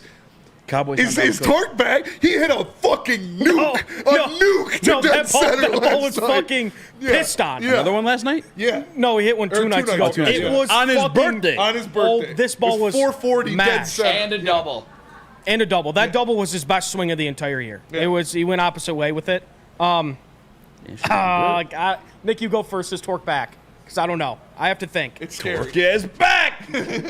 Fellas, what if I told you the No start of the 30 for 30 AAA, 58 games. He gets sent down after having over 30 homers and over 90 RBIs the year before. Gets sent down to AAA. Former 1-1. Yeah. Spencer Torkelson gets called up and is a massive reason why the Detroit Tigers go on a crazy Oakland A's type run. Dude. And sneak into the wild card with a bunch of guys that are under the age of 24. Like, what if I told you? Like, Spencer Torkelson is back. Let's go. Like, think of that lineup. If like to start the season next year. I can't wait. Going Meadows, Green, Keith, Carpenter, Torque, Young, Vierling, like Clark. Yeah. Don't get me juiced. But did you see what he did yesterday too? Yeah. Clark went 5 5 RBIs. 5 RBIs yesterday. Max Clark. Lorenzo had 1 too. I called him White Miggy jokingly in our We Like Baseball chat because the dude just drives in runs. That's all he does is drive in runs. Dude, the future is bright, man. I love this shit. And this is why you don't sell on Torkelson low. Yes. Like, this is exactly why. Because all he needed to do was get his confidence back. He does still have some swings where I'm like, God damn it, he missed that fastball. But you know what? He's still hitting some. Yeah. Like, before 440 he dead center, bro. Yeah, that was the hardest home run I've seen a Tiger hit this year. Yeah, it was like 110 off the bat. Yeah. Absolutely unbelievable. And this is the biggest thing. Because if you get your 1-1 top line, top prospect back to where he is hitting over 800 OPS, which he is, obviously. I think he's over 940 right now, 950 since his return. It changes this whole dynamic of the lineup because it's so much deeper that can do damage later on in the lineup where other managers are actually fearing your 6-hitter right now compared to having Gio effing Urshela there. Yeah. Like I said, that 1 through 7 that the Tigers could put out right now, today, that's pretty fucking good. Yeah. That's and then you've got what? Sweeney and Rogers, who can or still get a Sweeney hold and of it. Dingler. Yeah. Malloy can get a hold of it. Malloy, who can turn into a legitimately good DH, like a Jorge Soler Wenzel type Perez, player. a guy that you could bring in and move him around. He was the bright spot the whole year. Was Perez, and he's not even playing right now, and he's and we're winning. This team is fun. We've got that Orioles lineup right now. It's just all the white boys hitting the ball, man. Yeah. Oh man, I'm excited. This team they're young, they're great, they're fun to watch. They're fun to watch. And next year with just play the right way, you know. They play, they're just hustle guys. Yeah. Good locker room bodies. Lunch pail guys. Somebody you bring home to mom. You look at what our pitching staff could be next year. I'm going off because I don't even want to bring in the negative. I just want to keep going positive. Yeah, let's do it. You're looking at the pitching staff next year. In a perfect world, your pitching staff goes Tariq Skubal, Jackson Jobe, Reese Olson, Casey Mize, blank. Flaherty. Bring back Flaherty. Honestly, go for the throat and shit a bag on Corbin Burns and bring him in here. Do it. Or Max Fried. That could be perfect. You already got the righties. If you put in Skubal, Fried, Jobe, so you don't put that pressure on Jobe already to have to eat 165 plus innings, I think that's what I would do. I would buy Max Fried. He has the not saying like a World Series pedigree, so you bring that experience in and you kind of insulate Jackson Jobe, which we did not do this year, and we saw him struggle with our hitters. But that's why you bring in a top of the line type pitcher, which we can afford. Yes, we can. And we will afford. And we will buy players. God damn it, Chris, we will buy players. Pizza, bitch. Nick sounds like he's giving a political speech. We will buy players. I was getting scared. I was like, what's going on in the booth over there? I got to ask you guys, though, are you guys all the way back bought in? Oh, I'm in. I'm so in. I couldn't be more in. Contenders on this year? Yes. To making the playoffs. I think we are contenders to making the playoffs this year. What the fuck? What is happening right now? You're 5.5. You're 5.5 back. You're playing the shitty poopy Angels. You still got to play the shitty poopy Pirates, I think. The Twins and Guardians suck. You know right who else sucks? The Red Sox are getting raked on for the past 2 months. Shitty poopy Red Sox. You do got to play the Royals and the Orioles Padres. and the Padres. But hey, crazier things have happened. I'm back in, dude. I think they could get to within 2 in the last week and a half of the season. Yeah, really the only thing to say is, when asked the question, are they contenders? Are they going to make the playoffs? The only answer is crazier things have happened. Yeah. Especially in the game of baseball. That's why it's the greatest game on earth. Like, anybody being mad. Who said it in the chat? Where is it? Make the Tigers great Runyon. We're above 500. I'm a bet. We're above 500 and the first time in August since 2016. 2016. Like, that's almost 10 years ago. The Tigers are back. Like, dude, I fucking love it, man. And I gotta say, I'm having fun every single night watching this team, which that's all true. I asked for. That's fair. That is all I asked for. I want meaningful baseball in August, and then when you get in September, you can be on that graphic.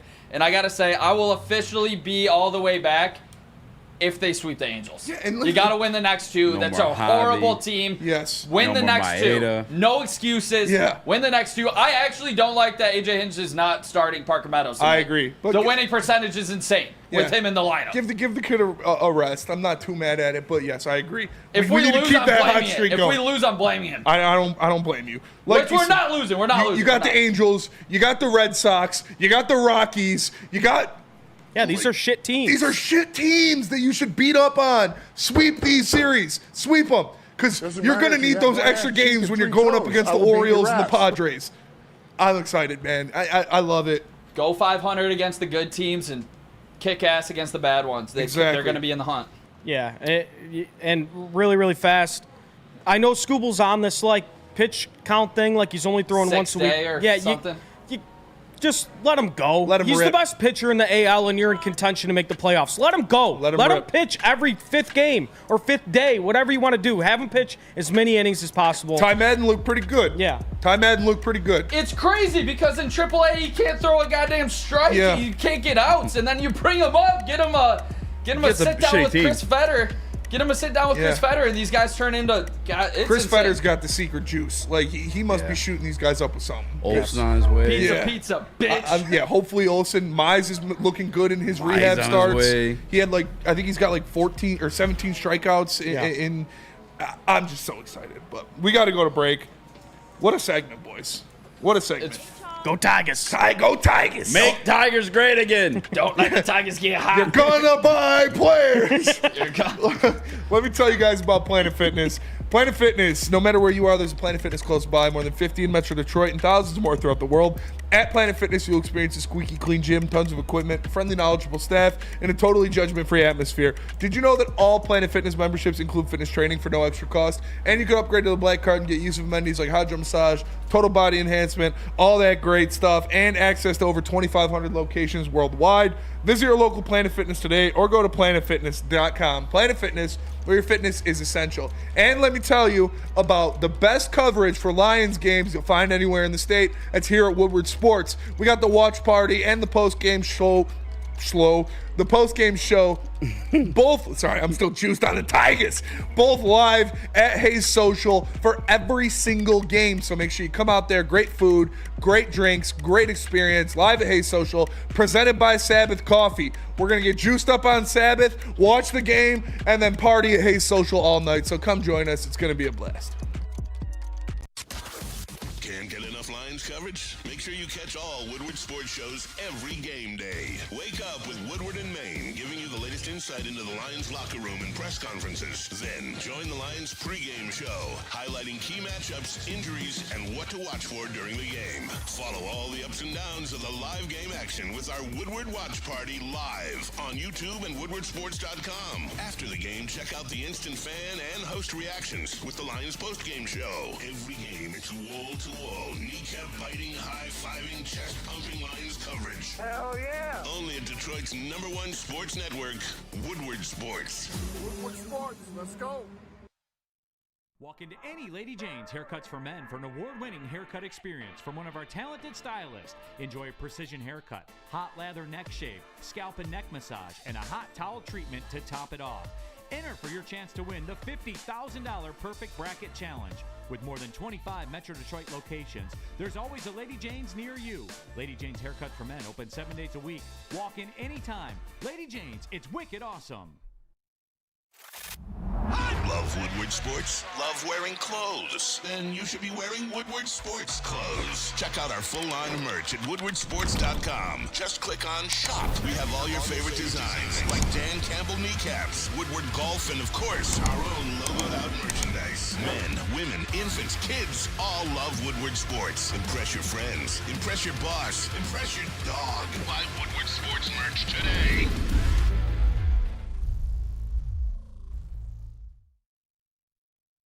Are you tired of the same old Detroit sports? Head on over to woodwardsports.com, click that shop tab today, and get yourself some brand new merch. Double chunk chocolate t-shirt. They got hoodies, tees, hats, all that guaranteed to turn heads. Head on over to woodwardsports.com, click that shop tab today, and get yourself some brand new merch. Double chunk chocolate Achilles, so crazy. What up? Welcome back to whatever. It's live.sports.com. I'm Eazy, joined by Rex, young Chris, Nicholas Kohloff. Let's go. That was a fun segment. Had a lot of fun. Doppelganger. I mean, you got one more on here for the baseball. We've Caleb, like you went over it. We've literally waited all season to be hype about this team. Yeah, that was a release. That was like I just lost my edging streak because holy shit, dude, that was fun. We bring the boom. When do we get some more baseball talk? Says Greg Rounds. Bring it on. All right, we got some audio of AJ Hinch. This is courtesy of Motor City Metrics on Twitter, talking about the team being at 500 and now over 500 in August. We haven't spent much time talking about 500. I mean, it's obviously a good accomplishment given where we've been, but we're not going to spend a lot of time talking about it. We're going to get to the next series. I know it's really boring when I sit up here and say that, but that's the reality because, we got in at 2:30 in the morning, and so we're going to get back to work and try to beat the Angels and turn the page on the previous series, but I'm proud of the way we're playing. I do think our energy level, our enthusiasm, our attention to a lot of subtle things in the game is getting better and better, and it's showing up in the games and it's showing up in wins. So both things can coexist. Where I don't really talk or think about a record on a particular date, but be very proud of the work that it's taken to get positive results. I'm back, bitches! He's back, bitches! AJ Hinch back in his bag, and you could say like, oh, he was a cheater. I don't think he recalls a dugout trash can. No, all right, that's it. Sorry. That's it. That's all I'm going to give. But I love this. This is AJ Hinch molding these young guys. Like, we're a big league ball club. We don't got time to sit around and talk about, oh, we're back at 500. Oh, look at this. That should be the standard. This is the Detroit Tigers. This is one of the most storied franchises in the MLB. You shouldn't be celebrating being over 500 for the first time in 8 years. You should be worrying about the team in front of you, worrying about the Los Angeles Angels, not worrying about being at 500. You got young minds, young players that you're trying to show how to be big leaguers. Guys like Jace Young, guys like even Riley Green, Spencer Torkelson, and Kerry Carpenter, who have been here for a couple years. These guys don't know what it's like to be in this situation. These guys have never been in this situation where you're actually a good team in August. So he's showing them as the elder statesman, as the guy who's won a World Series, as the guy who was the best coach, the best manager in baseball for a long period of time, and he's still up there. Neil was talking about him getting Manager of the Year votes, and I'm not that mad at it. But he's showing them, listen, we have better things to worry about, and that's the team right in front of us. And that's the message you got to give these young ball players. Listen, this is the big leagues now, kid. You don't worry about your record. You worry about the opponent across from you. Nick? Yeah, and he's been through this before as a manager. He has been in Houston when they had a very young Correa, a very young Bregman, a very young Altuve, where they have played meaningful baseball. And playing meaningful baseball turns into meaningful games at the end of September when you need to win one to get in. And I look back at the 2022 Detroit Lions when they won the last game of the season in Green Bay, but they missed the playoffs because earlier in the season, they fumbled the bag in Carolina. Yeah. They screwed themselves out of that position. These players have to be able to play these meaningful games and win the majority of them, or they will not be making the playoffs. But it completely catapulted that team into, obviously, the magical 2023 season where we did win 2 playoff games, where we had expectations to win the division and won the division. That's why this meaningful baseball means so much, because it's the young guys leading this team, like those old Astros teams that had Correa, Bregman, Altuve leading them. That is our Riley Green, Colt Keith, Parker Meadows, Kerry Carpenter, Torque coming back. Like, all of these guys are so young and part of the core. This is what is so meaningful right now to get this experience, because it's going to catapult them. If not barely missing the playoffs this year, going into next year, the expectations not just make the playoffs, it's do damage within the playoffs. Yeah, you got to think the 2 biggest bats in this lineup, or 2 of the biggest bats in this lineup, are double chunk chocolate rookies with Jason, with Parker Meadows and Colt Keith. Like, they've turned it around. Obviously, bringing Kerry Bonds back, who's got a 900 OPS. He's just an absolute stud. Has been amazing, but he's still a young guy too.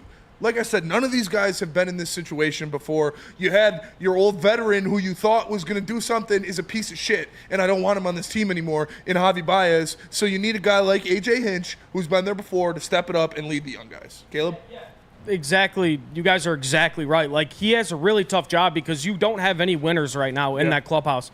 Maybe off the top of my head, I can only think of Kenta Maeda, who's really been a part of a winning ball club. Maybe Shelby Miller. Yeah. Everybody else is just used to losing in major leagues, all these young guys. So you have to instill a new culture and show them what winning feels like and looks like at the major league level.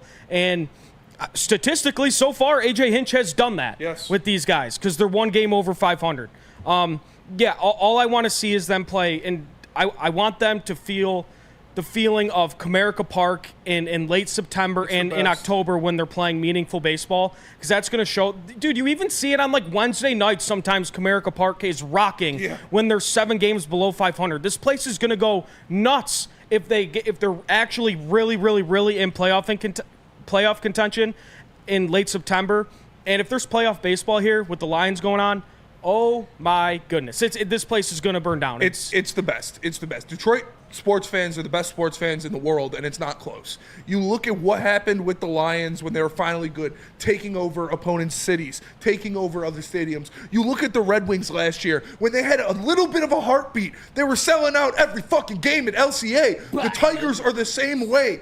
When the Tigers are good, Detroit shows up, and they will sell out Comerica every single game. Detroit fans need a winner. They crave a winner, and now they're getting some. They're getting a young team that's fun to watch and that's actually winning ball games, dude. It's so much fun. I love it. I need meaningful September baseball in Detroit, man. The chill in the air, wearing a pullover, drinking brews at Comerica while they're fighting to try to make the playoffs. That is just amazing stuff, man. I love it. The momentum and the confidence is building within these young guys from every single at-bat. Like, they saw Jake Rogers go yard, and when you see, like, your leader, obviously, like, who doesn't usually swing it, go yard, it got all the boys fired up, and they immediately started teeing off on Johnny Cueto. Yes. On 45-year-old Johnny Cueto, who was making us look like a AAA team at the first. But as soon as Jake Rogers hit one, all these guys are right there backing him up. This team is electric and fun to watch right now for the first time in so long. I've said this stat before. Since Chris Ilitch took over, they have had the worst winning percentage in baseball. That's why we're so excited right now. Because we have been deprived of all of this. Like, this is what we want. We've seen Comerica filled up in September, and that was with a bad football team. You think about a great football team, and this team, couple games back from that wild card spot. Oh, man. Everybody's coming together all at once. Goddamn, get the cold beers going. If we make the playoffs, not good. I don't know. I'll do some crazy bet if we do. It would be insane. I don't know. It would be insane. Caleb, you gonna be locked in tonight or what? I'm actually a little bit happy because the game is delayed, so I'm going to be home for it. Is it already? Dude, I love the 9:40 games. It's awesome. Yeah, gives me a chance to, indulge in some gummies. Shout out. Dispo. Yeah, and then watch a game. I love the 9:40 games. It's beautiful. They're awesome. It's beautiful. Nothing like late August night baseball, dude. It's just great stuff. Great stuff. Dude, This is the happiest I've been talking about baseball since. Dude, opening it's day. awesome. It feels so. I mean, I'm just gonna smile for the rest of the show. Yeah, it feels This great. is awesome. We do got to go to break and tell us about KDK Law, Easy. I'll tell you guys about KDK Law. Divorce. If you have any type of family law issue, whether that be child custody, visitation, and or divorce, Kevin and Catherine at KDK Law right here in Birmingham have your back. Scan the QR code or dial 248-971-0476. Tell them the heavyweight issue. They will pay your first-time filing fees. It's Kevin and Catherine at KDK Law, 24/7 availability and 10+ years of experience.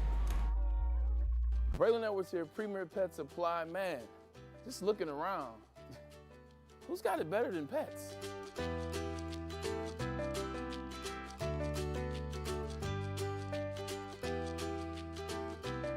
Come on, a baby stroller for Coda?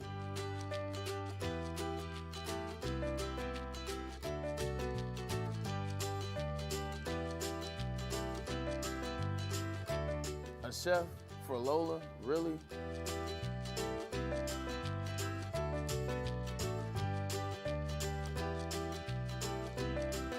You don't have to tell me who the real boss here is. Who's got it better than pets? Nobody, especially here at Premier Pet Supply. For over 30 years and more than 13 locations, Premier Pet Supply has everything that your pet can dream of, and guess what? It's all under one roof. Premier Pet Supply, family owned, operated, and proud to call Metro Detroit home. Check out premierpetsupply.com or scan the QR code today. Who's got it better than pets? Nobody! Dispo is not only your local cannabis plug, but right now, if you spend over $25 or more at any Dispo location, using the QR code next to me, you'll get $10 off said purchase. The best in the business. Visit disposhops.com to find one near you. You must be 20 up and older to participate. A part tip per day. Rabbit Scabbard. What up, though? Welcome back to World Heavyweights live on WoodSports.com. I'm Eazy, joined by some more Rex. Hello. Young Chris, Nicholas Kohloff. What up? Caleb the Colorblind. Any other Tigers? Tigers delayed, you said? Tigers are delayed, yeah. What?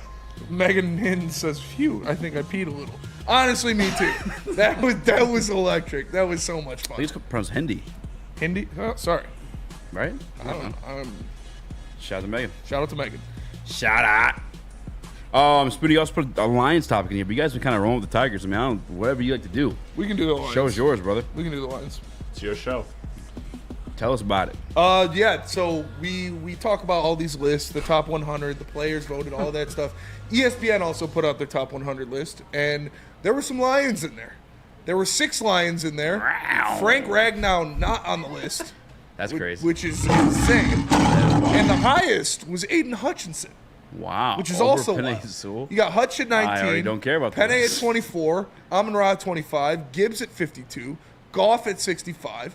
And Laporta at 68. What's more egregious, Frank being left out or Hutch being over Penei? Hutch over Penei, by far.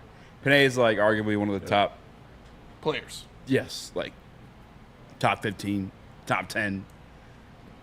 Penei Sewell's that guy. He is one of the elite guys. But the pressures, though, I guess ESPN values more. I mean, ESPN be on some BS sometimes, if I'm being honest with you. So, like, I don't want to put too much into it, but it's just, this is a telltale sign of what Brad Holmes has done. Like, if anybody viewed Jared Goff the same way we were talking about in the Athletic article, he never changed. He's still him. He's still the same guy. What's changed around him? Put up the list one more time. Just one more game. One more game. We've added Aiden Hutchinson to the bunch. We've added Penei Sewell to the bunch.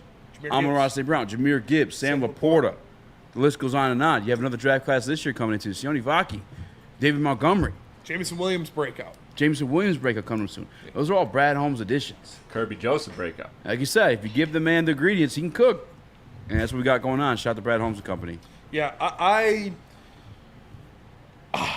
think I'm like tied with Frank Ragnow. There is no world where Frank Ragnow is not a top 100 player in the NFL. He is the best center in the NFL. If you are the best player at your position, oh, now it matters. You are a top 100 player. But there's better tackles, and there is. I'm not saying he should Then be there are higher. centers. I'm not saying he should be higher than Penei Sewell, but he should be a top 100 player.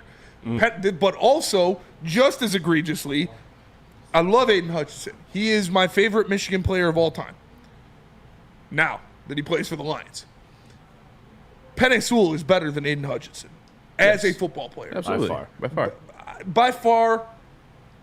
No disrespect to AD. No disrespect. Yeah, Penny. Like Well, I said, I don't want to say by far, but like it's right now. I think I said as Penny it is, Sewell is the best non-quarterback in the NFL. I truly believe that. The guys that I would put up there with that are Tyreek Hill, Myles Garrett, and that's about it. Like this guy, Penny Sewell, is the most important player on the Detroit Lions, not named Jared Goff. I think that he is criminally underrated.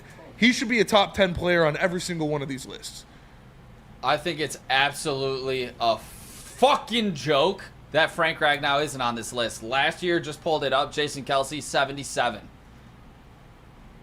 Garbage. Talk about shit rankings. Thank you, ESPN. Did Humphreys make the list? Did any rookies make it? Frank Ragnow is a goddamn all-pro. Yeah. Like, Frank he's a Ragnow heart. didn't make it, I'm sure. Humphreys Like, did. we talk about Sewell being the heart of this team. Like, so is Frank Ragnow. Like, no doubt about it. If Jared Goff's getting pressured up the middle all year, we do not have as successful as a season as we had in 2023. Like, Frank Ragnow, without a doubt, being the best center in the league, needs to be on this list, especially if Jason Kelce was at 77 last year. I mean, tell me you want to just overhype other players without, telling me. Is this another bad list that sadly they're getting a reaction to, but, we got to react to it. Our boy Frank got slighted. Shout out Grizzly Man Outdoors. Shout out. Chase? Chris? What is... Yep. You guys pissed or what? I don't. I'm numb to these lists. Like, I always expect some stupid shit when it comes to these lists, whether it's The Ringer, ESPN, anywhere.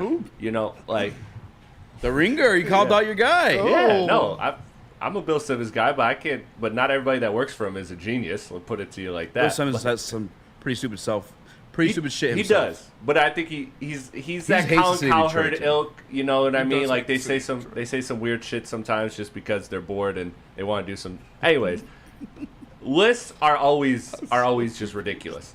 Lists are always ridiculous, and you're never going to find a list that you 100% agree with. So it's just good content, good conversation. It's egregious that Penne is over Hutch.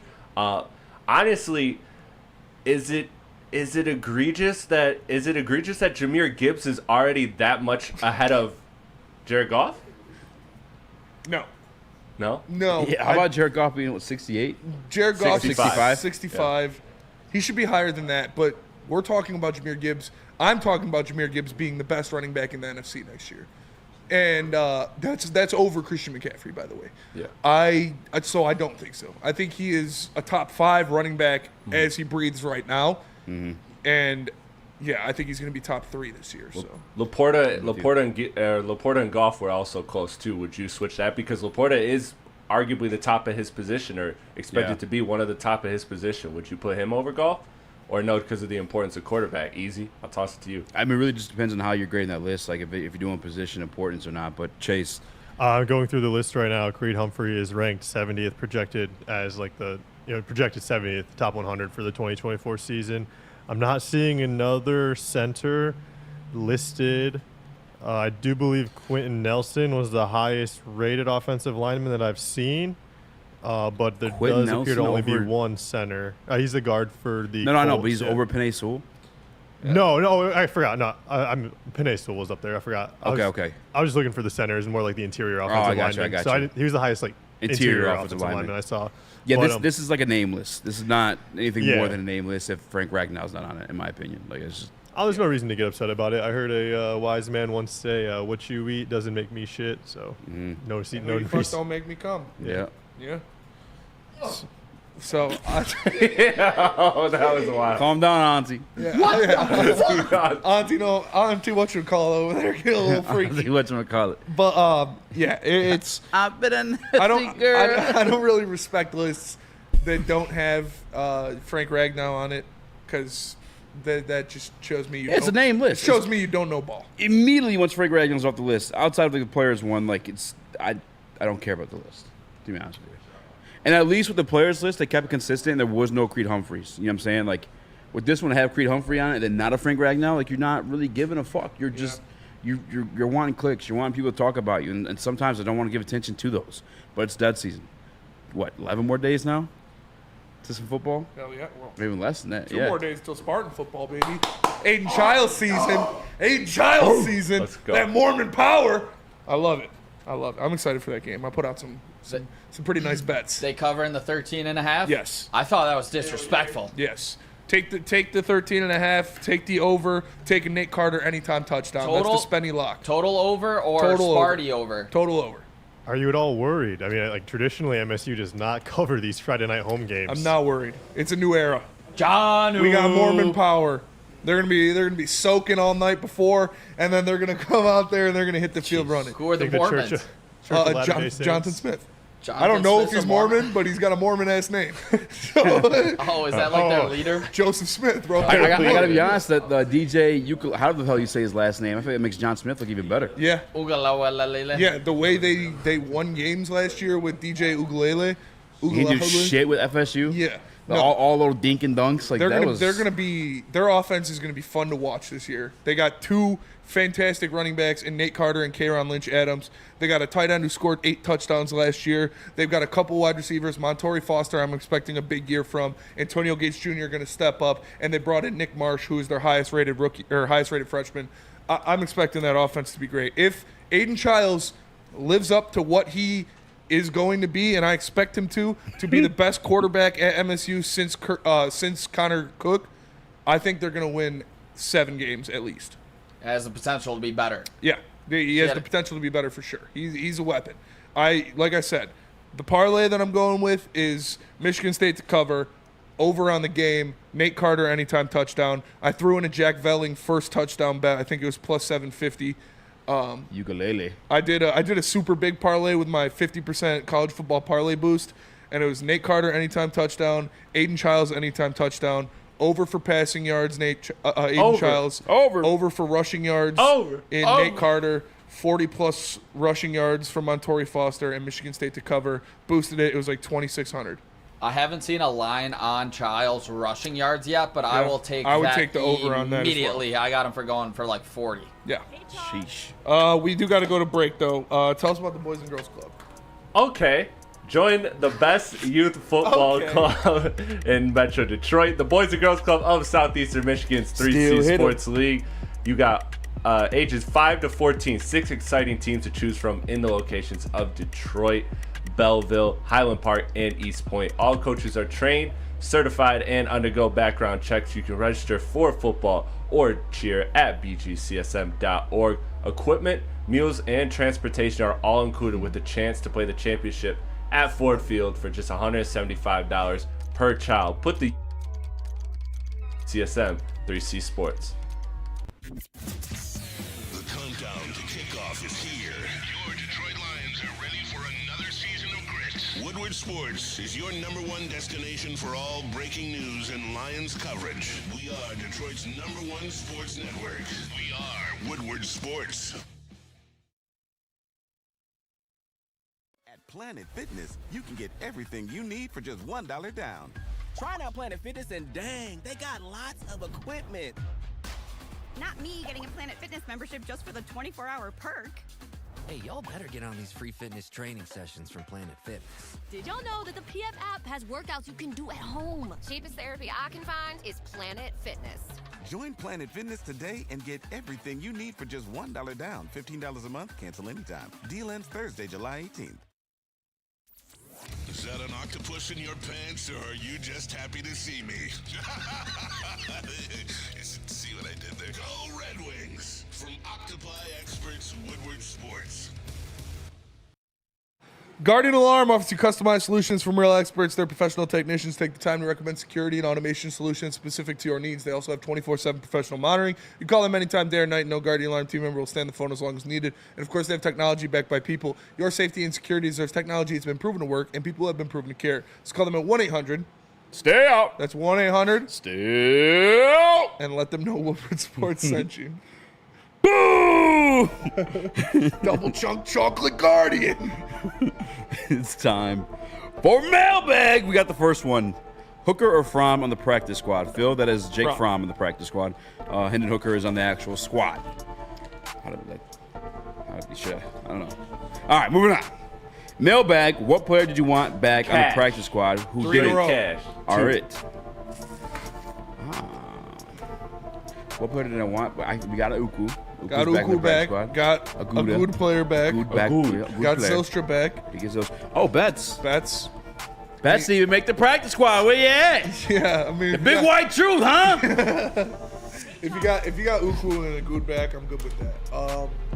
That's about it for me, honestly. Probably the best wide receiving core in the history of practice squads. Like, I'm not even joking. I mean, honestly, yeah, you might. I'm not. I Tim think that's like Patrick, inaccurate. Donovan Peoples-Jones, Allen Robinson, and Tom Kennedy. By the way, That's better than our 4 was 2 years or 3 years ago for the Lions. Like, that's better than our starting receivers were. Real quick, breaking news: Noah Brown of the Commanders. Yep. 49ers grabbed Terrace Marshall Jr. and the Cowboys signed Dalvin Cook. They must have been watching the heavies yesterday because we were mocking that running back room. Yeah, we were heavily, and accurately too, to be honest with you. All right, the next mailbag. How happy is Nick that Justin's gone? Less competition for young and up-and-coming bucks in the network. Who the fuck said that? Mr. Justin's Detroit my guy. says you're a burner. Nick's a burner. Shout out to So it's not Nick. Yeah, not at all. Justin's honestly helped me grow as honestly a lot at these like events that we do. Justin's like extremely beneficial to what I do, so I never want to see him go at all. He really helps me out, and he's a massive for the network. He gets into everything. Shout out Justin. He's gonna be great at school. Shout out to Justin. Mailbag. He was pretty distraught earlier when he was leaving. Really? Yeah, I gave him a hug. He was like, I just don't want to leave, man. I gave him a hug. I was like, we're not going anywhere, brother. He's Just coming back on Sundays, Go isn't he? finish your school and you'll be back. Yeah. All right. Yeah, Justin's a fucking man. Justin's the man. Dude. Mailbag. Screw whoever said that. Great kid. Funnier Even though he's show. whipping the Jaguar around Bloomfield Hills. He's Always great. Sunny or Trailer Park Boys? Always Sunny. Always Sunny. Always Sunny by I Life. feel like they're two different shows. I never really actually laughed at Trailer Park Boys, to be honest Oh, with you. no. I laughed at the memes. I never laughed at the show. Trailer Park Boys is an amazing show. Don't get me wrong, but Always Sunny is one of my favorite shows of all time. You want one? I used to get. Fucking want one? I used to get. Yeah, I don't even know if I should say I- it. Screw it. I used to get pretty turned up back in the day when Trailer Park Boys were like. Pretty turned up. Did you get Mr. You would Lee? get drunk for a game? No. Or for a show? No. I would get, when I was younger, I would get turned up with all my buddies. We would watch that show and just crack up, Hell watch yeah. it for hours. You know, nobody wants to admit they ate 7 cans of ravioli. But dude, Trailer Park Boys is a fantastic TV show. But I'm gonna say I'm gonna edge it out with Always Sunny. What hurt more, Scott Daly to Chicago or Tracy Walker to San Francisco? Why Neither. would we give a fuck Don't care about either. about our long snapper going to Chicago, mate? Don't give a fuck. You know, Tracy Walker was a borderline Pro Bowler. Yeah. So That's true. That's true. No, I like Tracy. I mean, I don't really care about either of them though. This one from Sound Kayak is directly to you, Spinny. Why do you think Michigan is going to repeat as national champions? I don't. I think Michigan's going to lose 3 games and miss the playoff. Okay. There was a good one, and I lost it. What was that? It was, why do you think Michigan will repeat as national champions? Real quick, Nick, do you think they will?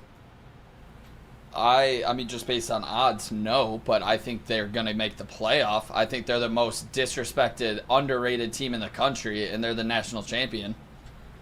I don't think anybody reasonably thinks they're going to repeat as champions. No, probably not. I mean, everyone thinks Georgia's just going to be back to back Georgia. Maybe Carson Beck, best quarterback in the Georgia's gonna country. Georgia's really good. Oregon's really good. Ohio State's really good. Yeah. I think I like Michigan, Oregon's coach a Michigan lot. lost their head coach, their entire starting offensive line, their best running back in school history, and they're arguably their best quarterback. They lost their entire offensive line? Yes, they don't have a single returning starter on their offensive line. Everybody they're on going to that- have probably the best defense in the country. They will have the best defense. But they're in the going to be country. like Alabama last year. Yes, and we barely beat them, and then won the national championship. Yes. TJ Waymo says, with the assumption JMO steps up into a more prominent role than Reynolds had, which player is most likely to take a step back statistically? That's a great question. Probably Amon-Ra or Laporta. damn it, I mean, dude. probably a good chunk out of everybody. Not a good chunk, but a little bit of a It's your chunk. time to leave, bro. A little bit of enough of a chunk. Let me go. Well, Lapats. Rich Baldwin says Spenny's a U of M hater. You're goddamn right I am. But like I think they're going to be a good team. I just don't think they're going to beat Texas, Oregon, or Ohio State. Who takes a step back if JMO pops up? I should make that a segment for tomorrow. I think that's a good sign. I think Yes, sir. Laporta will plateau. Oh, I don't know never about. mind. I don't know about a Double chunk Double chunk chocolate You asked me the cookie. question. We said, should we save it for tomorrow? Save it for the You show. You asked don't me the listen to question. anybody. No, I don't. You're lucky. I'm we a know fucking loose cannon. I play you've by been my hit own by a rules. car and had 6 concussions. I So have we been hit by understand a where it's car. coming from. I like doing coke and choking strippers. There's That's that also part true. too. Yep. Yeah. That's also true. Although Spinny was the stripper in that situation, he just got coke for being there. All right. On that note, well, I just need you to trust me. That's he's still all. a great guy. Please. I am. I have a good time. Yeah. Hopefully they get this game in. We got to keep this Yeah. streak rolling. Hopefully. It just started pouring rain But out right honestly- when we're about to get off the show. I know. If this game gets rained out and then Parker Meadows just gets a rest day just for rest day and he comes back to the Who's lineup, filling in for him?